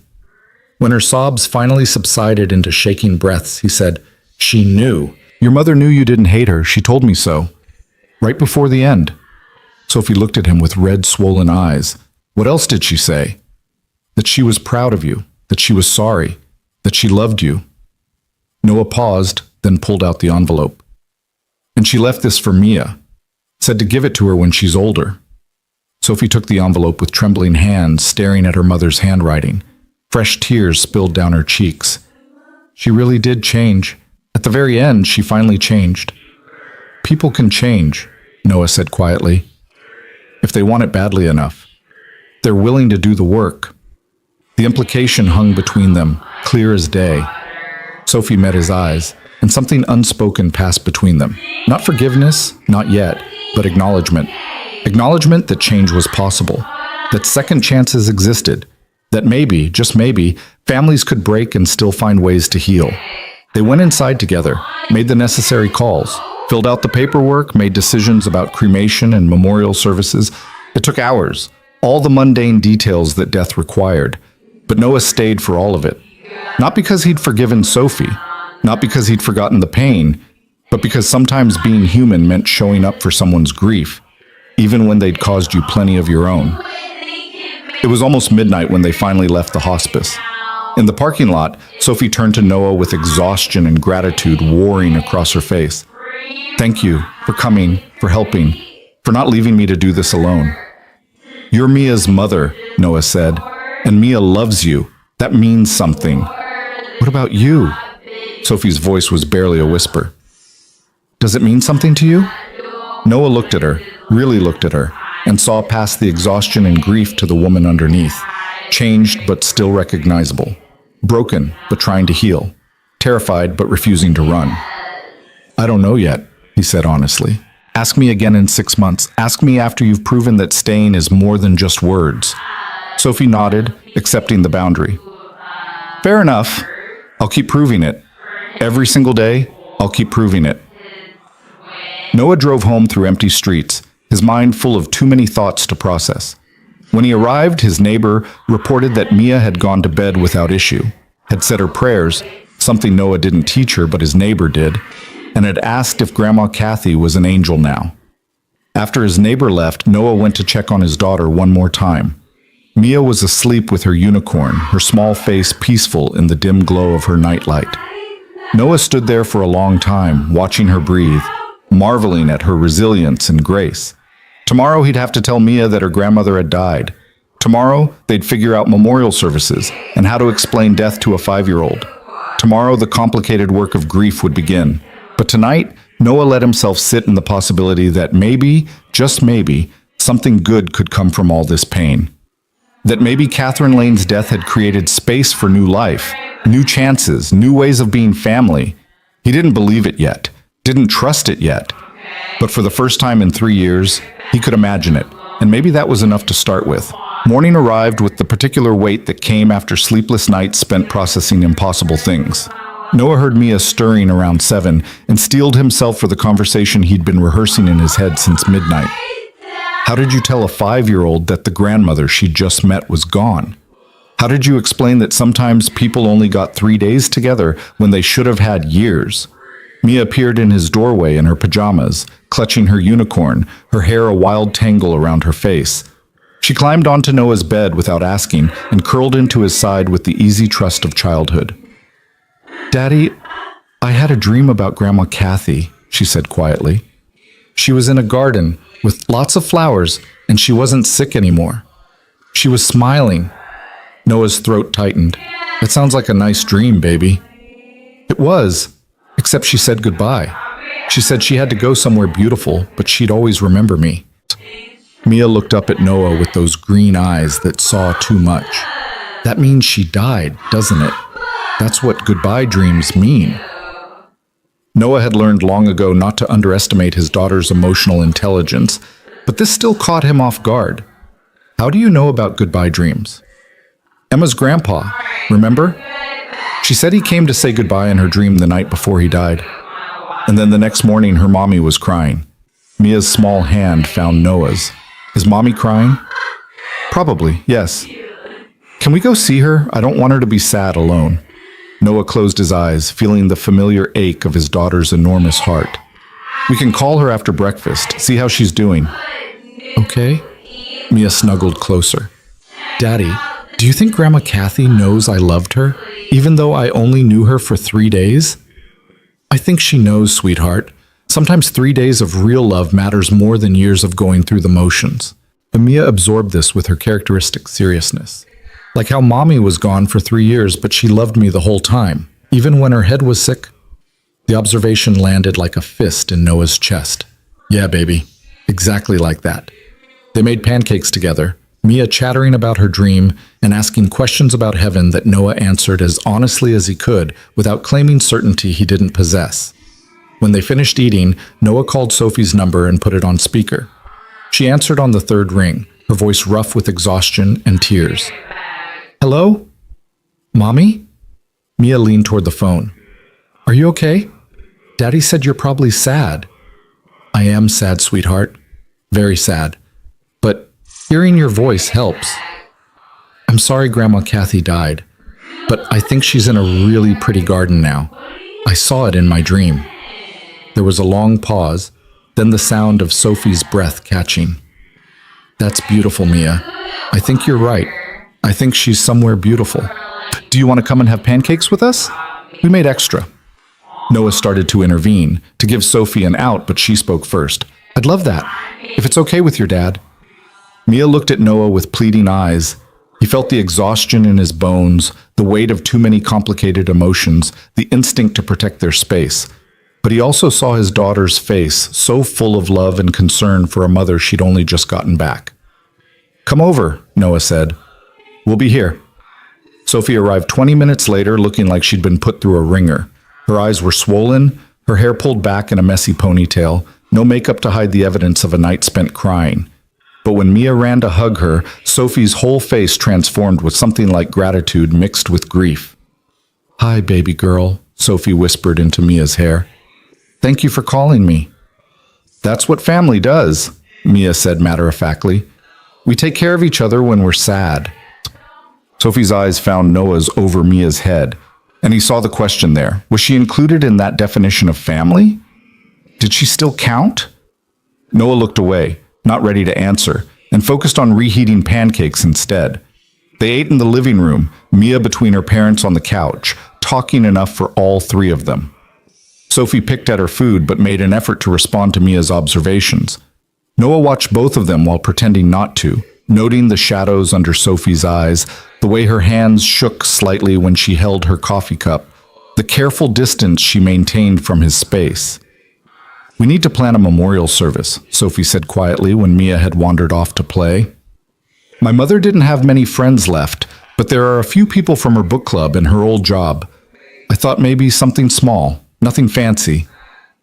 "When were you thinking? End of this week? Friday maybe?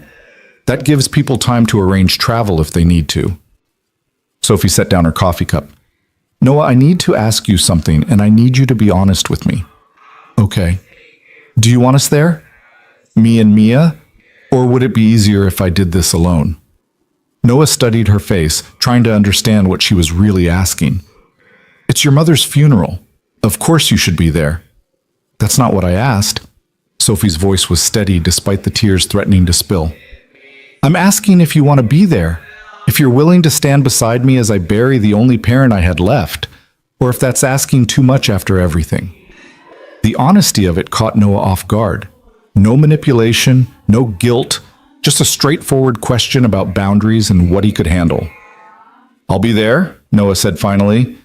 "Mia should say goodbye properly, and you shouldn't have to do this alone." "Thank you." Sophie's relief was visible. "I've already arranged with the funeral home for cremation. I thought we could scatter her ashes in the garden at the hospice." She said it was the only place she'd felt peace in years. They spent the next hour making plans, their conversation careful and practical. Guest list, readings, music, whether there should be a reception afterward, the mundane details of death that had to be managed regardless of grief or exhaustion or the complicated history between the people making decisions. Mia reappeared with her art supplies. "I'm making a card for Grandma Kathy to put with her when she goes to the garden." "That's a lovely idea, sweetheart," Sophie said, her voice thick. "What are you going to draw?" "Flowers and butterflies. And our family." Mia was already sketching with fierce concentration. "So she remembers what we look like." Noah and Sophie exchanged a glance, brief, loaded with unspoken things. Our family. Mia had said it so easily, like it was simple fact rather than complicated reality. The next few days passed in a blur of arrangements and difficult conversations. Sophie signed papers and made phone calls while Noah handled logistics and kept Mia's routine as normal as possible. They saw each other daily, always with Mia as buffer, always careful to maintain appropriate distance. Sophie never overstayed her welcome. Noah never suggested she leave before she needed to. They moved around each other like dancers learning new choreography, careful not to step on each other's feet. On Wednesday, Sophie asked if she could take Mia to lunch alone. Noah's first instinct was to say no, to protect Mia from potential disappointment, to maintain control over a situation that felt increasingly out of his hands. But Mia was bouncing with excitement at the prospect, and Sophie had been nothing but consistent since Christmas Eve. 2 hours, Noah said finally, and you text me every 30 minutes so I know everything's okay. Deal. Sophie knelt down to Mia's level. Where should we go, sweetheart? Your choice. The diner with the really good grilled cheese and the milkshakes that are huge. They left together, Mia chattering excitedly while Sophie listened with complete attention. Noah watched from the doorway as Sophie buckled Mia carefully into her car seat, double-checking the straps the way Noah had showed her. Small thing, meaningless thing. Except it meant Sophie was trying to learn how to be Mia's mother again, one detail at a time. Noah spent those 2 hours in a state of low-level anxiety, checking his phone every 5 minutes, jumping every time it buzzed. But Sophie's texts came like clockwork. Photos of Mia with her grilled cheese, Mia with her milkshake, Mia trying on sunglasses at the drugstore next door. Each image showing his daughter happy and safe and loved. When they returned, Mia was full of stories about their lunch, about how Mommy remembered her favorite kind of milkshake and how they'd talked about art and kindergarten and whether butterflies remembered being caterpillars. Mommy said she's getting an apartment, Mia announced, close to us, so she can see me all the time. Noah's eyes found Sophie's. She nodded, her expression cautious. I signed a lease yesterday. Small place, 1 bedroom, about 15 minutes from here. I move in next week.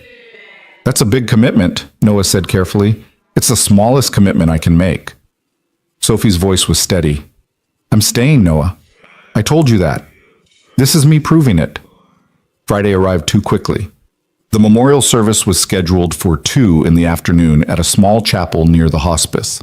Noah dressed Mia in a navy dress that seemed appropriately somber, though she insisted on wearing the butterfly clips in her hair because Grandma Kathy had liked butterflies. They picked up Sophie at her motel. She wore a simple black dress and minimal makeup, her hair pulled back, her whole demeanor radiating exhaustion and grief. She slid into the back seat next to Mia without comment, and Mia immediately took her hand. It's okay to be sad, Mommy, Mia said seriously. Big feelings have to go somewhere. Sophie's laugh was wet.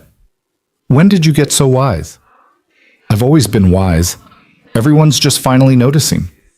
The service was small like Sophie had planned. Maybe 20 people gathered in the chapel, Catherine's book club friends, a few former colleagues, some neighbors from her old apartment building. They all looked at Sophie with varying degrees of curiosity and judgment, clearly aware of the years of estrangement and the sudden reconciliation. Noah stayed close to Sophie and Mia, a physical buffer against the weight of other people's opinions. When it was time for eulogies, Sophie stood at the podium with trembling hands and spoke with raw honesty. My mother wasn't an easy person to love, Sophie began, her voice steady despite the tears. She had high standards and little patience for failure. She believed in tough love in an era that's learning that sometimes love just needs to be soft. We spent years at odds, years not speaking, years letting pride and hurt build walls between us. She paused, her eyes finding Mia in the front row. But in her final days, my mother taught me something crucial. It's never too late to try. Never too late to apologize. Never too late to show up, even when showing up feels impossible. She met her granddaughter for the first time 3 days before she died. And in those 3 days, she gave Mia more authentic love than some people manage in a lifetime. Sophie's voice broke. She also gave me permission to forgive myself, to believe that mistakes don't have to be permanent, that absence doesn't have to be forever, that broken things can heal if you're brave enough to do the work. She looked directly at Noah. I'm grateful she lived long enough to teach me that. I just wish I'd learned it sooner. After the service, they gathered in the hospice garden for the scattering of ashes. It was a cold day, the sky heavy with clouds threatening snow, but the garden held a quiet beauty. Mia insisted on being the one to scatter some of the ashes, her small hands solemn as she released them into the wind. Bye, Grandma Kathy, Mia whispered. Thank you for loving me, even for just 3 days. The words broke something open in the small gathering. Several people were crying openly now, moved by the simplicity of a child's grief. Sophie stood beside Mia, one hand on their daughter's shoulder, her own tears falling freely. Noah stood slightly apart, watching his ex-wife and daughter say goodbye to a woman he'd barely known, but who'd somehow changed the trajectory of all their lives. When it was over, the other mourners drifted away. A few stopped to offer Sophie their condolences, to comment on how lovely the service was, to tell her that her mother had spoken of her often in those final weeks. Sophie accepted their words with grace, though Noah could see the exhaustion pulling at her. Finally, it was just the 3 of them in the garden, the ashes scattered, the goodbye said. Can we go home now? Mia asked quietly. I'm tired of being sad. Yeah, baby, Noah said. We can go home. In the car, Mia fell asleep almost immediately, emotionally wrung out.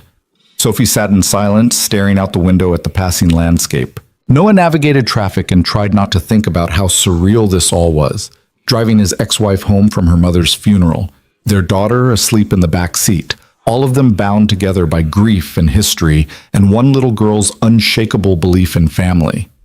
When they pulled up to Sophie's motel, she didn't immediately get out. Instead, she turned to look at Noah with something vulnerable in her eyes.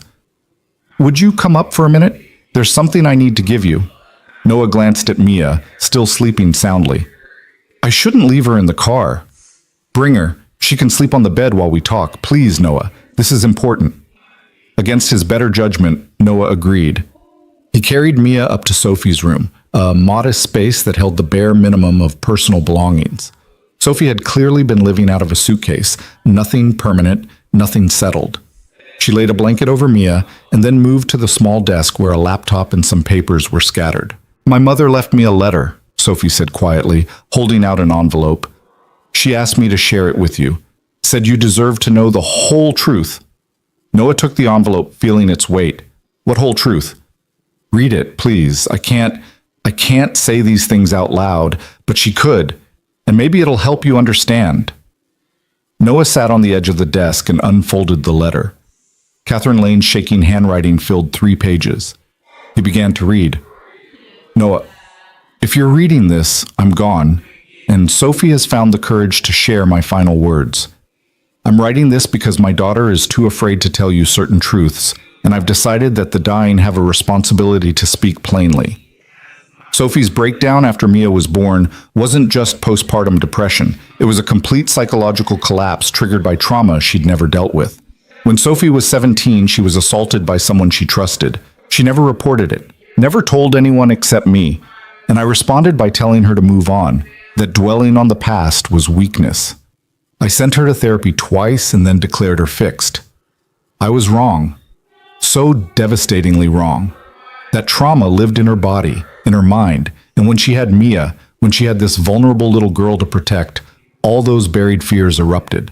She wasn't afraid of hurting Mia intentionally.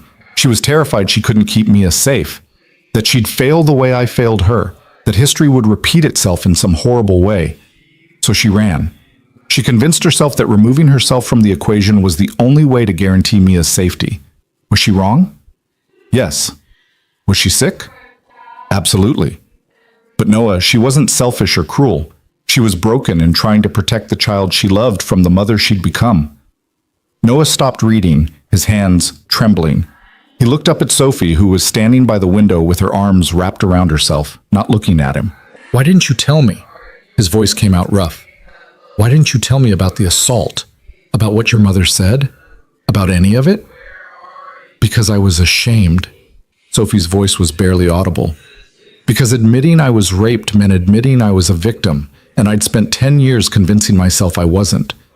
Because telling you would have meant explaining why I never reported it, why I just pretended it didn't happen, why I let him get away with it.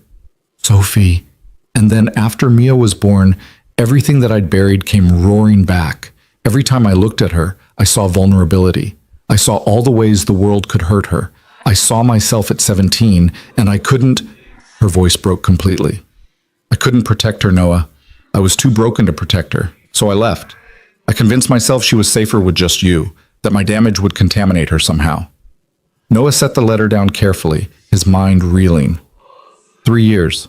3 years he'd thought Sophie had abandoned them out of selfishness or cowardice or simple lack of love. And all this time she'd been running from trauma that had never been properly addressed, from fear that had calcified into panic, from a mother who taught her that strength meant silence. "You should have told me," he said again, but the anger had drained from his voice. "We were married. I deserve to know." I know you did. But Noah, I was so deep in my sickness I couldn't see straight. All I knew was that I was dangerous. Not because I'd hurt Mia intentionally, but because I couldn't guarantee I'd make the right choices, that I'd protect her properly, that I wouldn't freeze when she needed me most. Sophie finally turned to face him. "I've been in intensive trauma therapy for 2 years.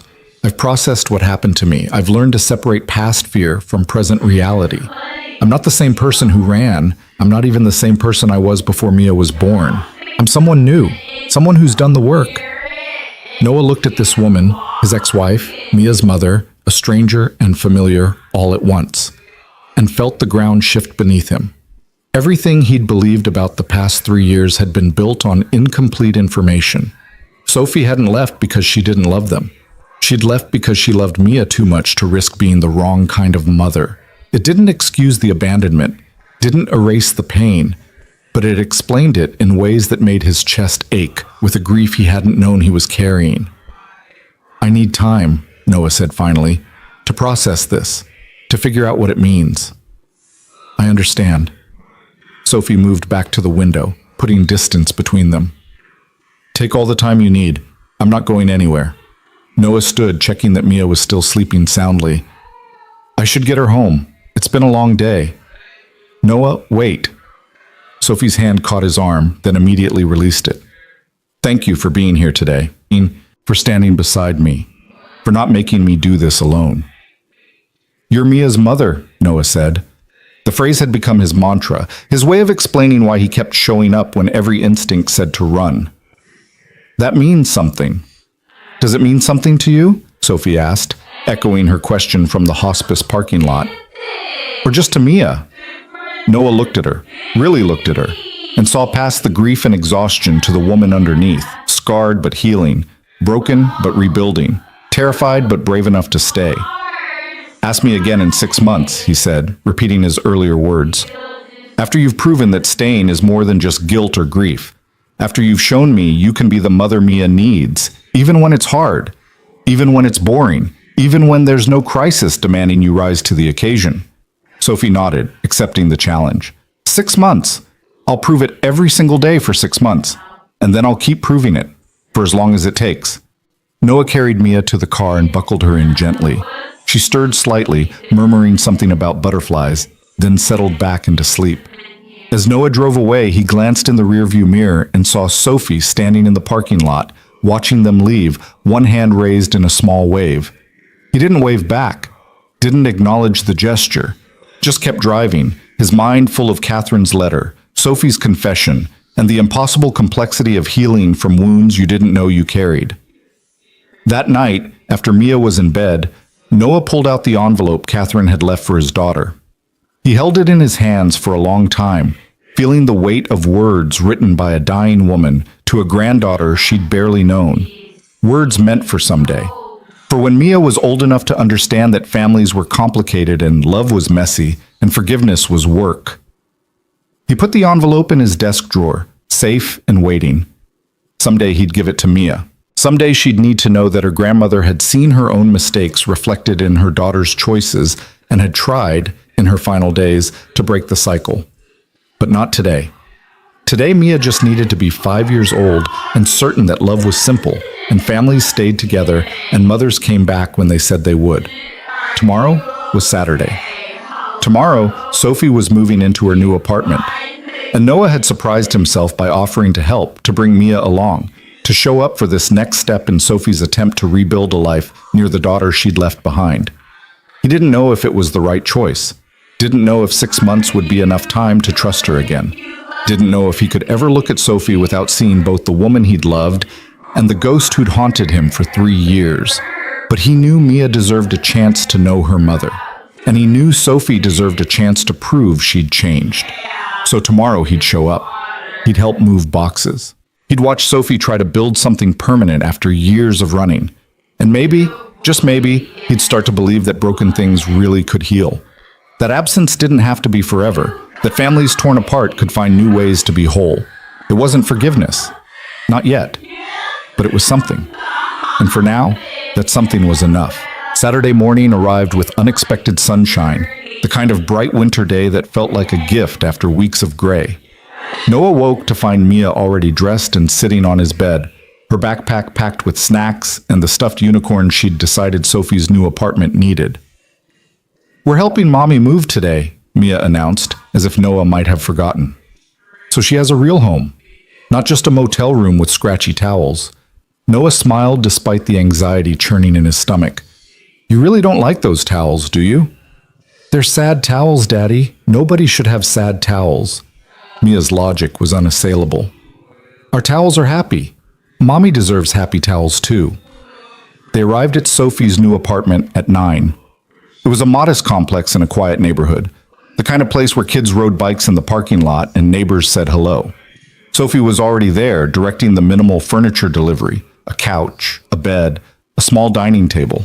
She wore jeans and an old sweatshirt, her hair pulled back, and when she saw them arrive, her whole face lit up with something that looked like hope. "You came," she said, as if she doubted they would, despite Noah's promise. "We said we would." Noah lifted 2 boxes from his trunk. "Where do you want these? Kitchen, maybe? I haven't really figured out where anything goes yet." Sophie knelt down as Mia ran to her. "Hi, sweetheart. Thank you for helping me today." "I brought you my unicorn," Mia said solemnly, "so your apartment won't be lonely at night. She's really good at keeping away bad dreams." Sophie's eyes filled with tears. "That's the nicest gift anyone's ever given me. Are you sure you want to leave her here? Just for a little while, until you get your own stuffed animals." Mia patted Sophie's cheek with the unselfconscious affection of childhood. Everybody needs something soft to hug when they're sad. Noah watched this exchange and felt something shift in his chest. Mia's capacity for love and forgiveness was staggering. She'd taken her mother's return and her grandmother's death and somehow processed it all into this simple philosophy. People need softness when they hurt, and if you can provide that softness, you should. The morning passed in productive chaos. Noah assembled furniture while Sophie unpacked boxes, and Mia appointed herself decorator, insisting on where each item should go. The apartment slowly transformed from empty shell to actual living space. Books on shelves, dishes in cabinets, curtains hung with Mia's help, even though she mostly just held the measuring tape and provided commentary. Around noon, Noah ordered pizza, and they sat on the floor of Sophie's living room, surrounded by half-empty boxes, eating straight from the delivery box. It felt almost normal, almost like a family doing a family thing. The thought terrified Noah, even as some part of him relaxed into it. "Mommy, you need pictures on the walls," Mia announced between bites. "Empty walls are sad." "You're right. I'll have to find some good ones." Sophie glanced at Noah, something unspoken in her eyes. "Maybe I could print some photos, if that's okay?" "Photos of what?" Noah asked carefully. "Of Mia. From the past week, and maybe—" Sophie hesitated. "Maybe some old ones too, from before?" "I kept a few on my phone. Nothing that would upset anyone, just memories." Noah thought about Sophie's words from the funeral, that her mother had kept pieces of their life even while running from it.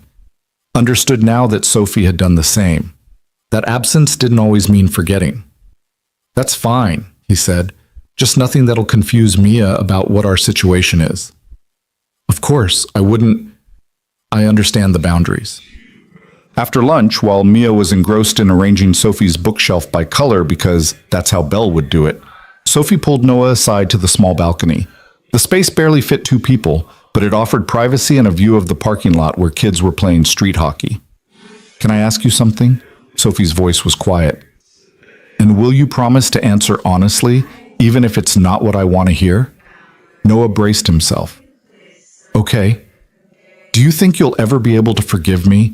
Not now, I know it's too soon, but eventually? Or am I always going to be the woman who abandoned her family, no matter how much work I do or time I put in?" The question hung between them, weighted with everything unsaid. Noah looked out at the parking lot, watching a kid take a shot on goal and miss, then retrieve the ball to try again. Persistence in the face of failure, trying again even when success wasn't guaranteed. "I don't know," Noah said finally. "I want to say yes. I want to believe that people can change, and broken things can heal, and all those things we tell ourselves because the alternative is too bleak. But Sophie, you left. You left Mia when she was 2 years old and couldn't understand why Mommy was gone. You left me to explain the inexplicable and hold together a family that was falling apart, and—" His voice cracked. "You left me alone when I needed you most. I know, and I'm sorry. I will spend the rest of my life being sorry." "Sorry doesn't fix it." Noah turned to face her. "Sorry doesn't give Mia back the 3 years she lost with her mother. Sorry doesn't undo the nights I spent crying in the shower so she wouldn't hear me.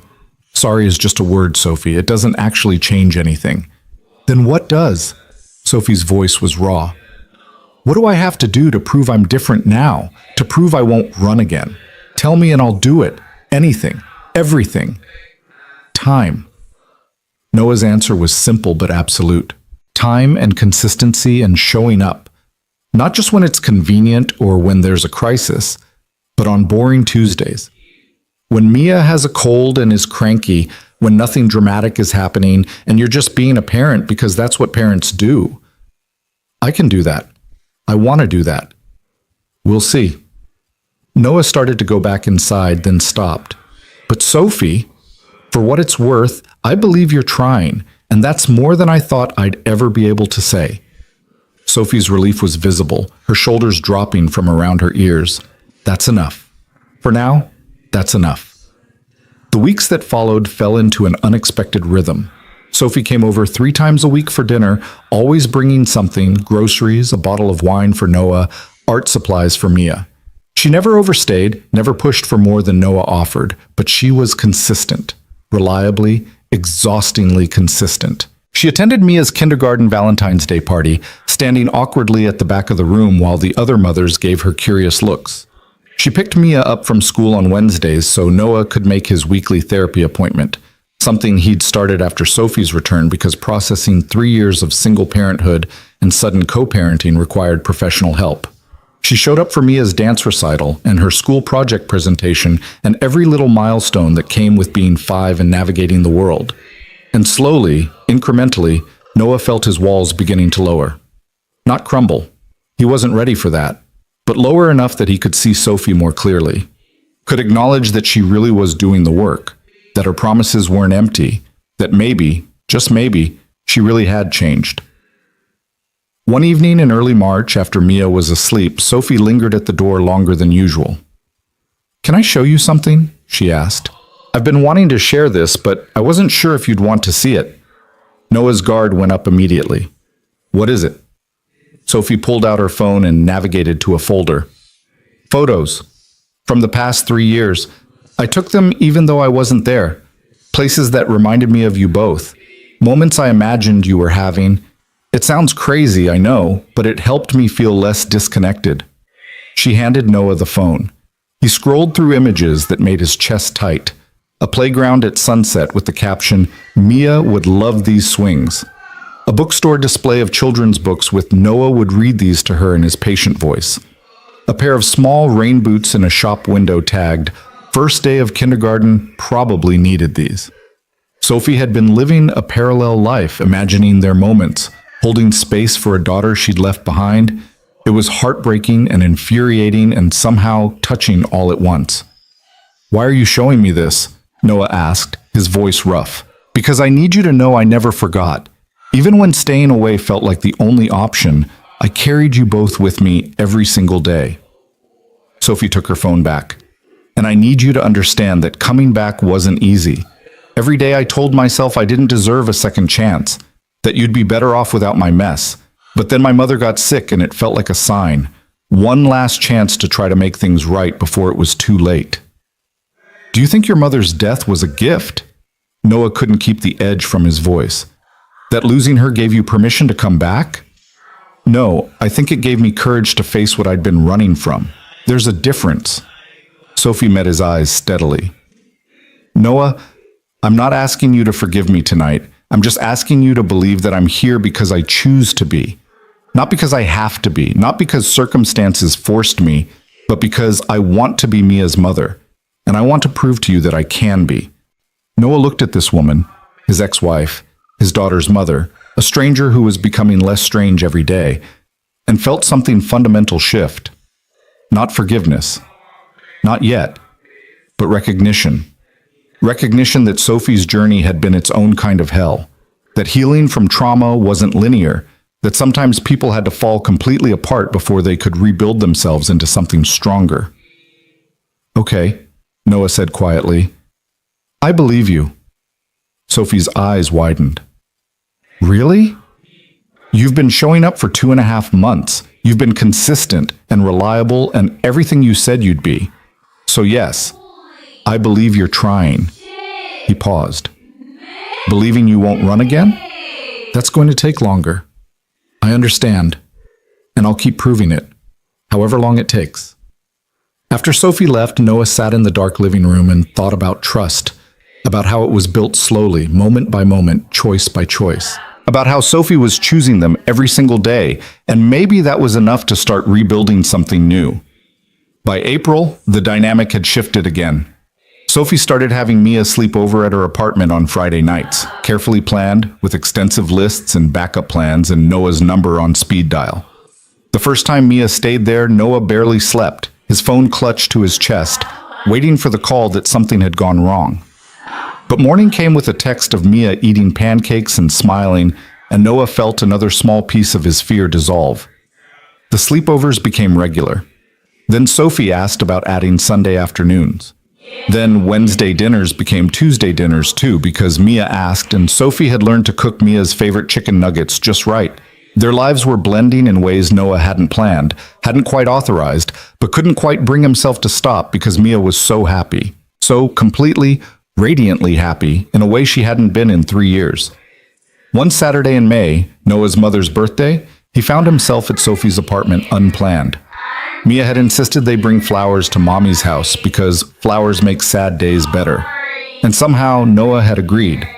Sophie answered the door in yoga pants and a t-shirt, clearly not expecting company, but she welcomed them in without hesitation. "It's my mom's birthday," Noah said abruptly. "She died 5 years ago, and it's her birthday, and Mia thought flowers might help." Sophie's expression softened with understanding. "I remember. She loved yellow roses." "You remember that?" "Noah, I remember everything about your family. They were the only family I had that ever felt like home." Sophie took the flowers Mia offered. "Thank you, sweetheart. These are beautiful." "Daddy's sad," Mia announced. "He has his sad face even though he's trying to hide it." "I'm not sad, baby. I'm just remembering." "Remembering can be sad," Mia said wisely. "That's okay. Big feelings have to go somewhere." Sophie met Noah's eyes over Mia's head. "Do you want to stay? I was about to make lunch. Nothing fancy, just sandwiches, but maybe..." She trailed off, leaving the invitation open. Noah should have said no, should have maintained boundaries, should have protected himself from this growing intimacy that felt dangerous and comforting in equal measure. Instead, he said, "Okay, lunch sounds good." They sat on Sophie's balcony, the three of them squeezed into a space meant for one, eating sandwiches and watching the neighborhood kids play. Mia chatted about her upcoming field trip and how Emma had decided they were going to be marine biologists instead of veterinarians now. Sophie listened with complete attention, asking questions, laughing at Mia's observations, and Noah watched them both and felt something he hadn't let himself feel in 3 years. Hope. Not the desperate, fragile hope of early grief, but something more solid. Something that suggested maybe they really could build something new from the wreckage of what they'd lost. "I miss your parents too," Sophie said quietly when Mia had gone inside to use the bathroom. "Your mother especially. She was kind to me even when mine wasn't. She made me feel like I belonged." "She loved you," Noah said. "Even after you left, she'd ask about you. Wonder if you were okay. Say that maybe you had your reasons and we should give you grace." "I didn't deserve her grace." "Maybe not, but she gave it anyway. That's who she was." Noah looked at Sophie, really looked at her. "I think she'd be glad you came back. Glad you're trying to make things right. Do you think she'd forgive me?"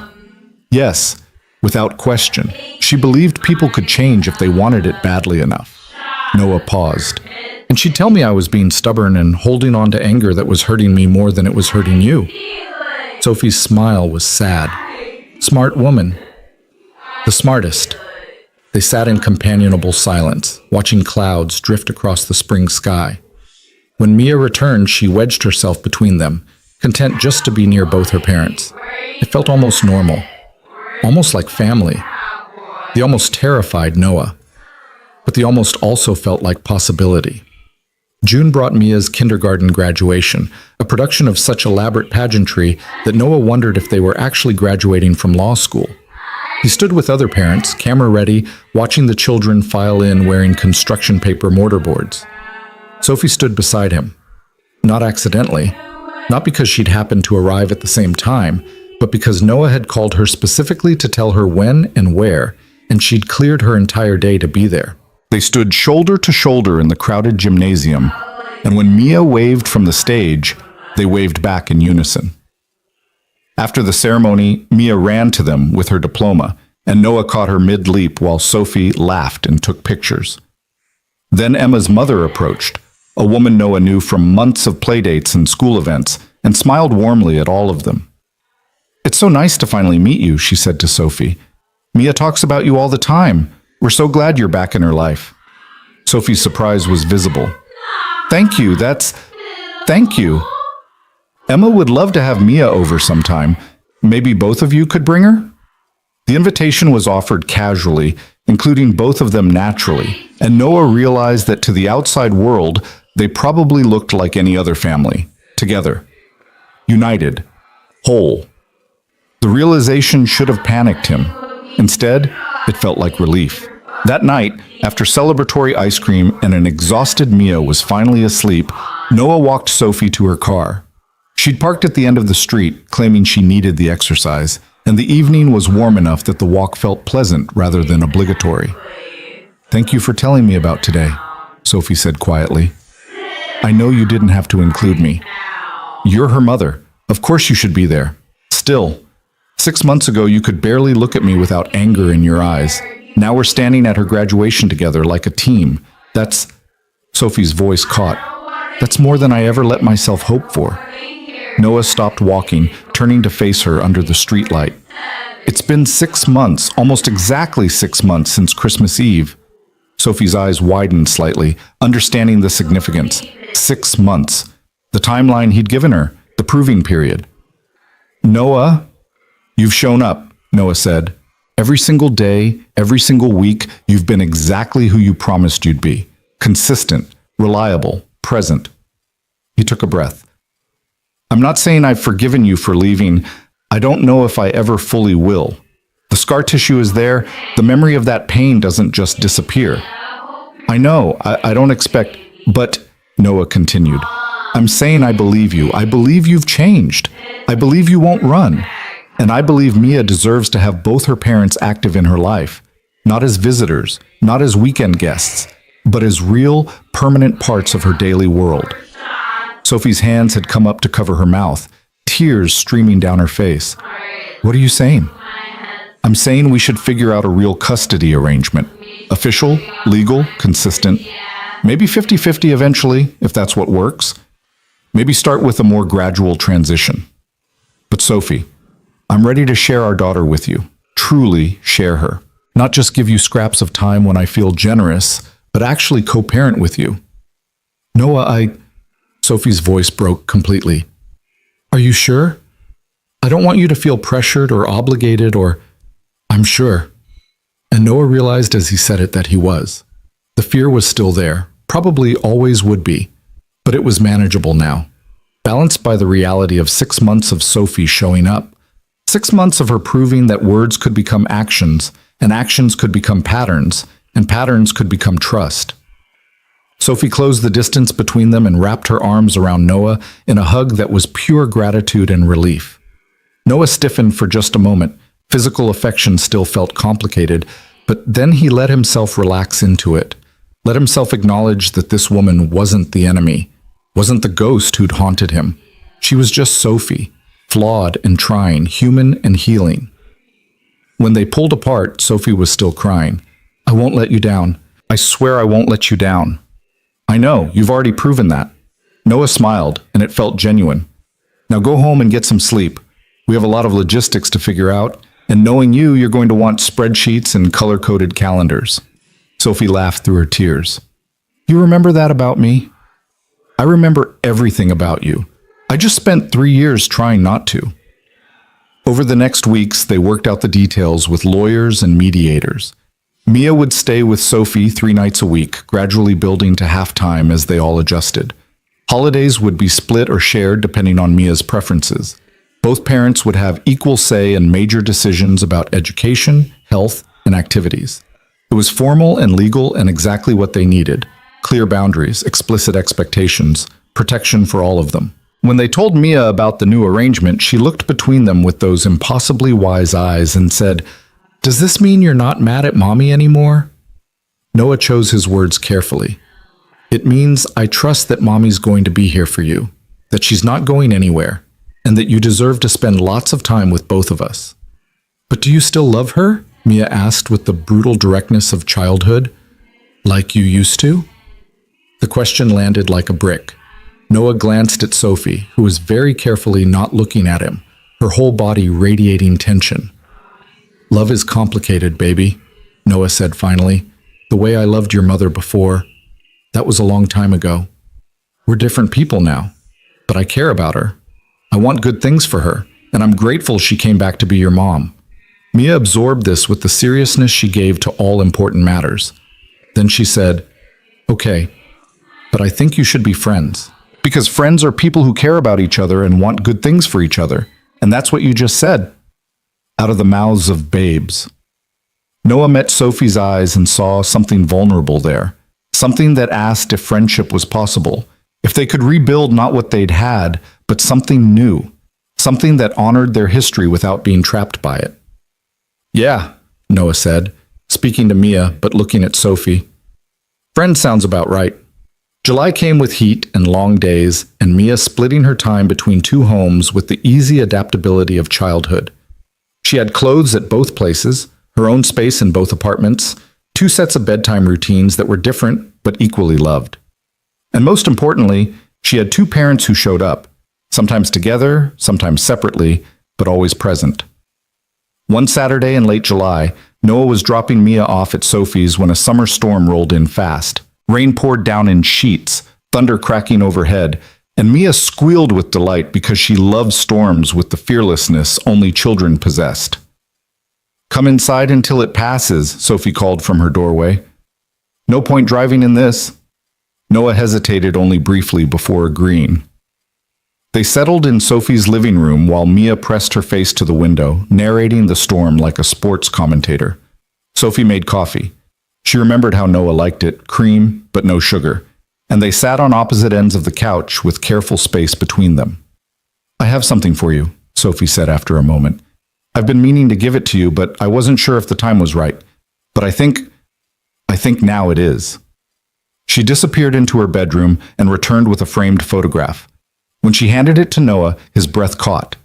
It was a picture he'd never seen, him holding newborn Mia in the hospital, his face full of wonder and terror and overwhelming love. Sophie must have taken it in those first hours after birth, before everything fell apart.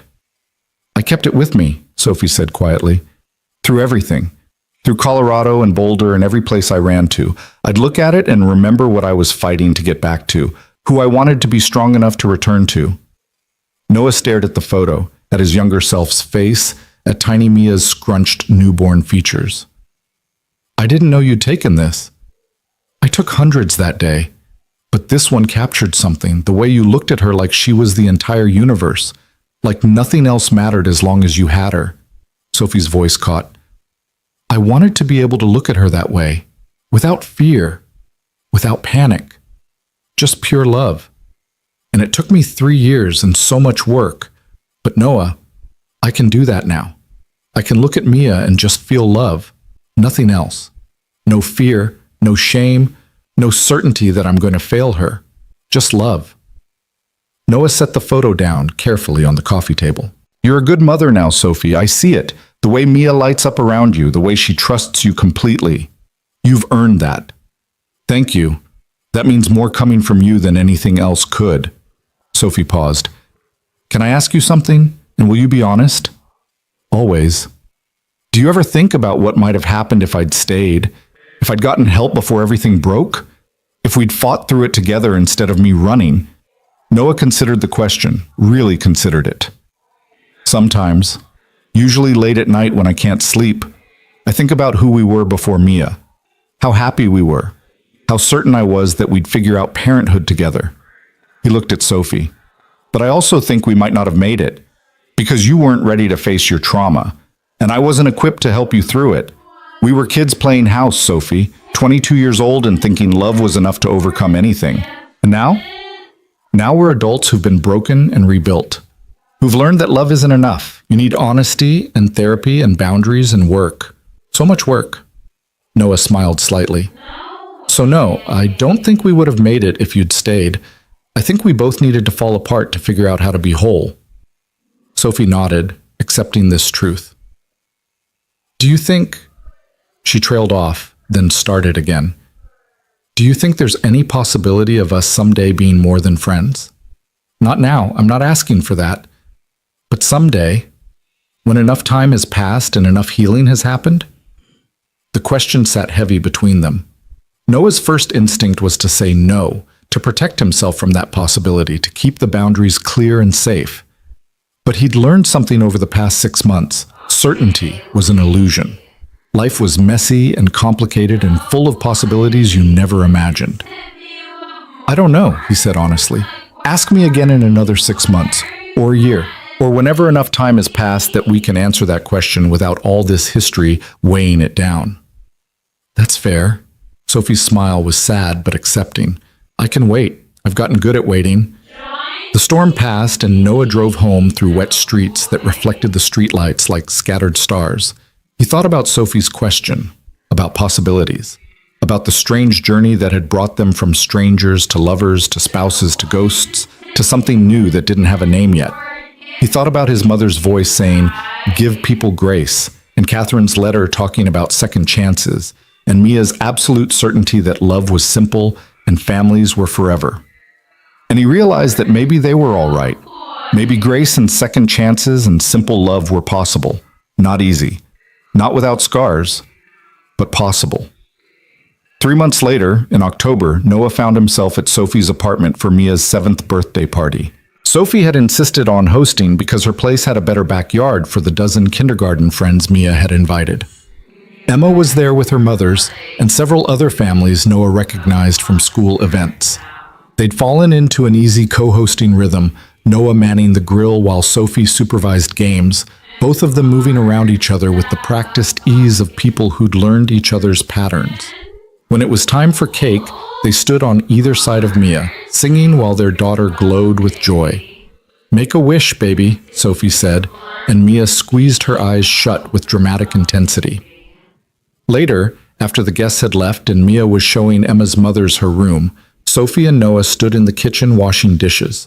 Their hands brushed in the soapy water, and neither pulled away immediately. "She wished for us to be a family again," Sophie said quietly. "I saw her looking at both of us before she blew out the candles. That's what she wished for." "We are a family," Noah said, "just a different kind than she probably imagines." "Is it different than you imagine?" Noah looked at Sophie, really looked at her, at the woman she'd become, strong but soft, scarred but healed, present and committed, and everything she'd promised to be. And he realized that somewhere along the way, his anger had transformed into something else. Not the passionate love of their youth, but something deeper. Respect, admiration, trust, and underneath all of that, the ember of something that might grow into love again if they gave it time and space and nurturing. "No," he said finally. "I think we're exactly the family we're supposed to be." Sophie's smile was radiant. "Yeah?" "Yeah." Noah set down the dish he was washing and turned to face her fully. "Sophie, I'm not ready to rush into anything. We've both worked too hard on healing to risk it by moving too fast. But I'm also not going to pretend I don't feel something when I look at you. Something that's not just co-parenting or friendship. Something that might become more if we let it." "What are you saying?" "I'm saying let's take this slow. Let's keep doing what we're doing, showing up, being consistent, building trust. Let's see where it leads without forcing it. And maybe someday we'll find our way back to each other, not as who we were, but as who we've become." Sophie's eyes filled with tears, happy ones this time. "I can do slow. Slow is good. Slow means we're being careful with each other, with Mia, with what we're building." "Exactly." They went back to washing dishes, but something had shifted.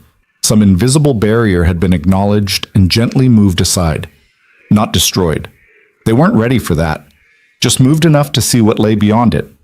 That night, after Mia was asleep in Sophie's guest room that had slowly become her permanent room, Noah found himself lingering at the door again. Sophie walked him out, and they stood in the hallway under the fluorescent lights, neither quite ready to say goodbye. "Thank you," Sophie said, "for today, for every day, for giving me this chance."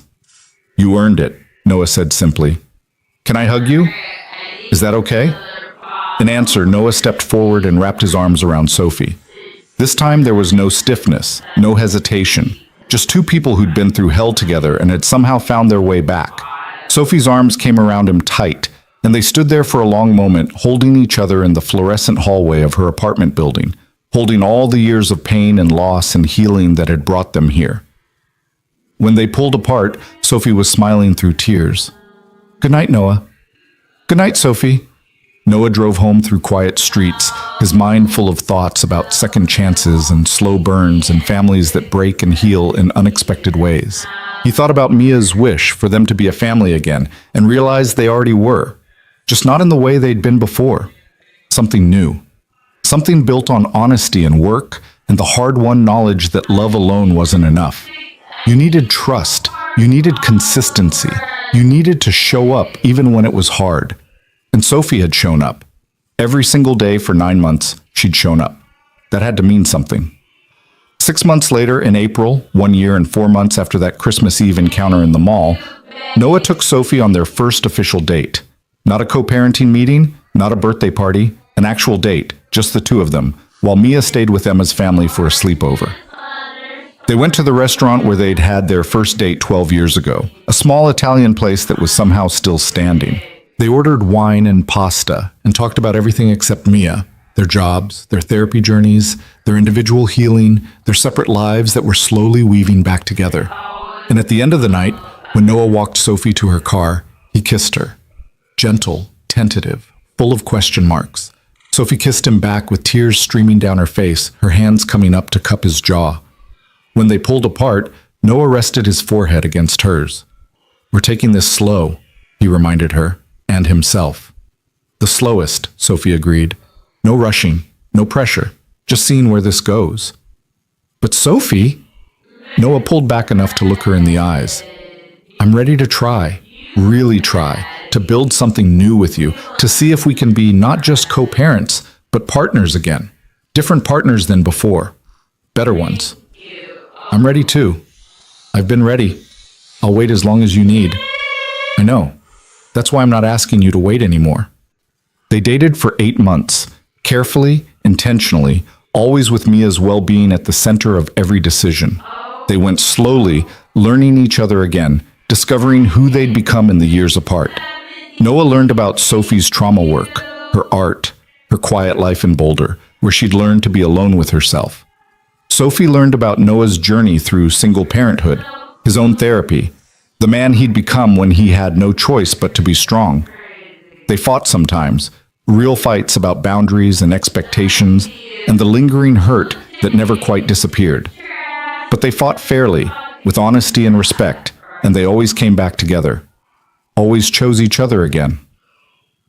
On Christmas Eve, 2 years exactly since Sophie had appeared in that mall food court, Noah proposed. Not with grand gestures or public declarations, but quietly, in Sophie's apartment, with Mia present because she was part of this too. Part of every decision they made. He got down on one knee, holding a simple ring, and said, "I'm not asking you to be who you were. I'm asking you to be who you are now. My partner. Mia's mother. The woman who did the work and showed up and proved that people really can change. Will you marry me again? Will you build a new life with us?" Sophie cried so hard she could barely speak, but she managed to say yes.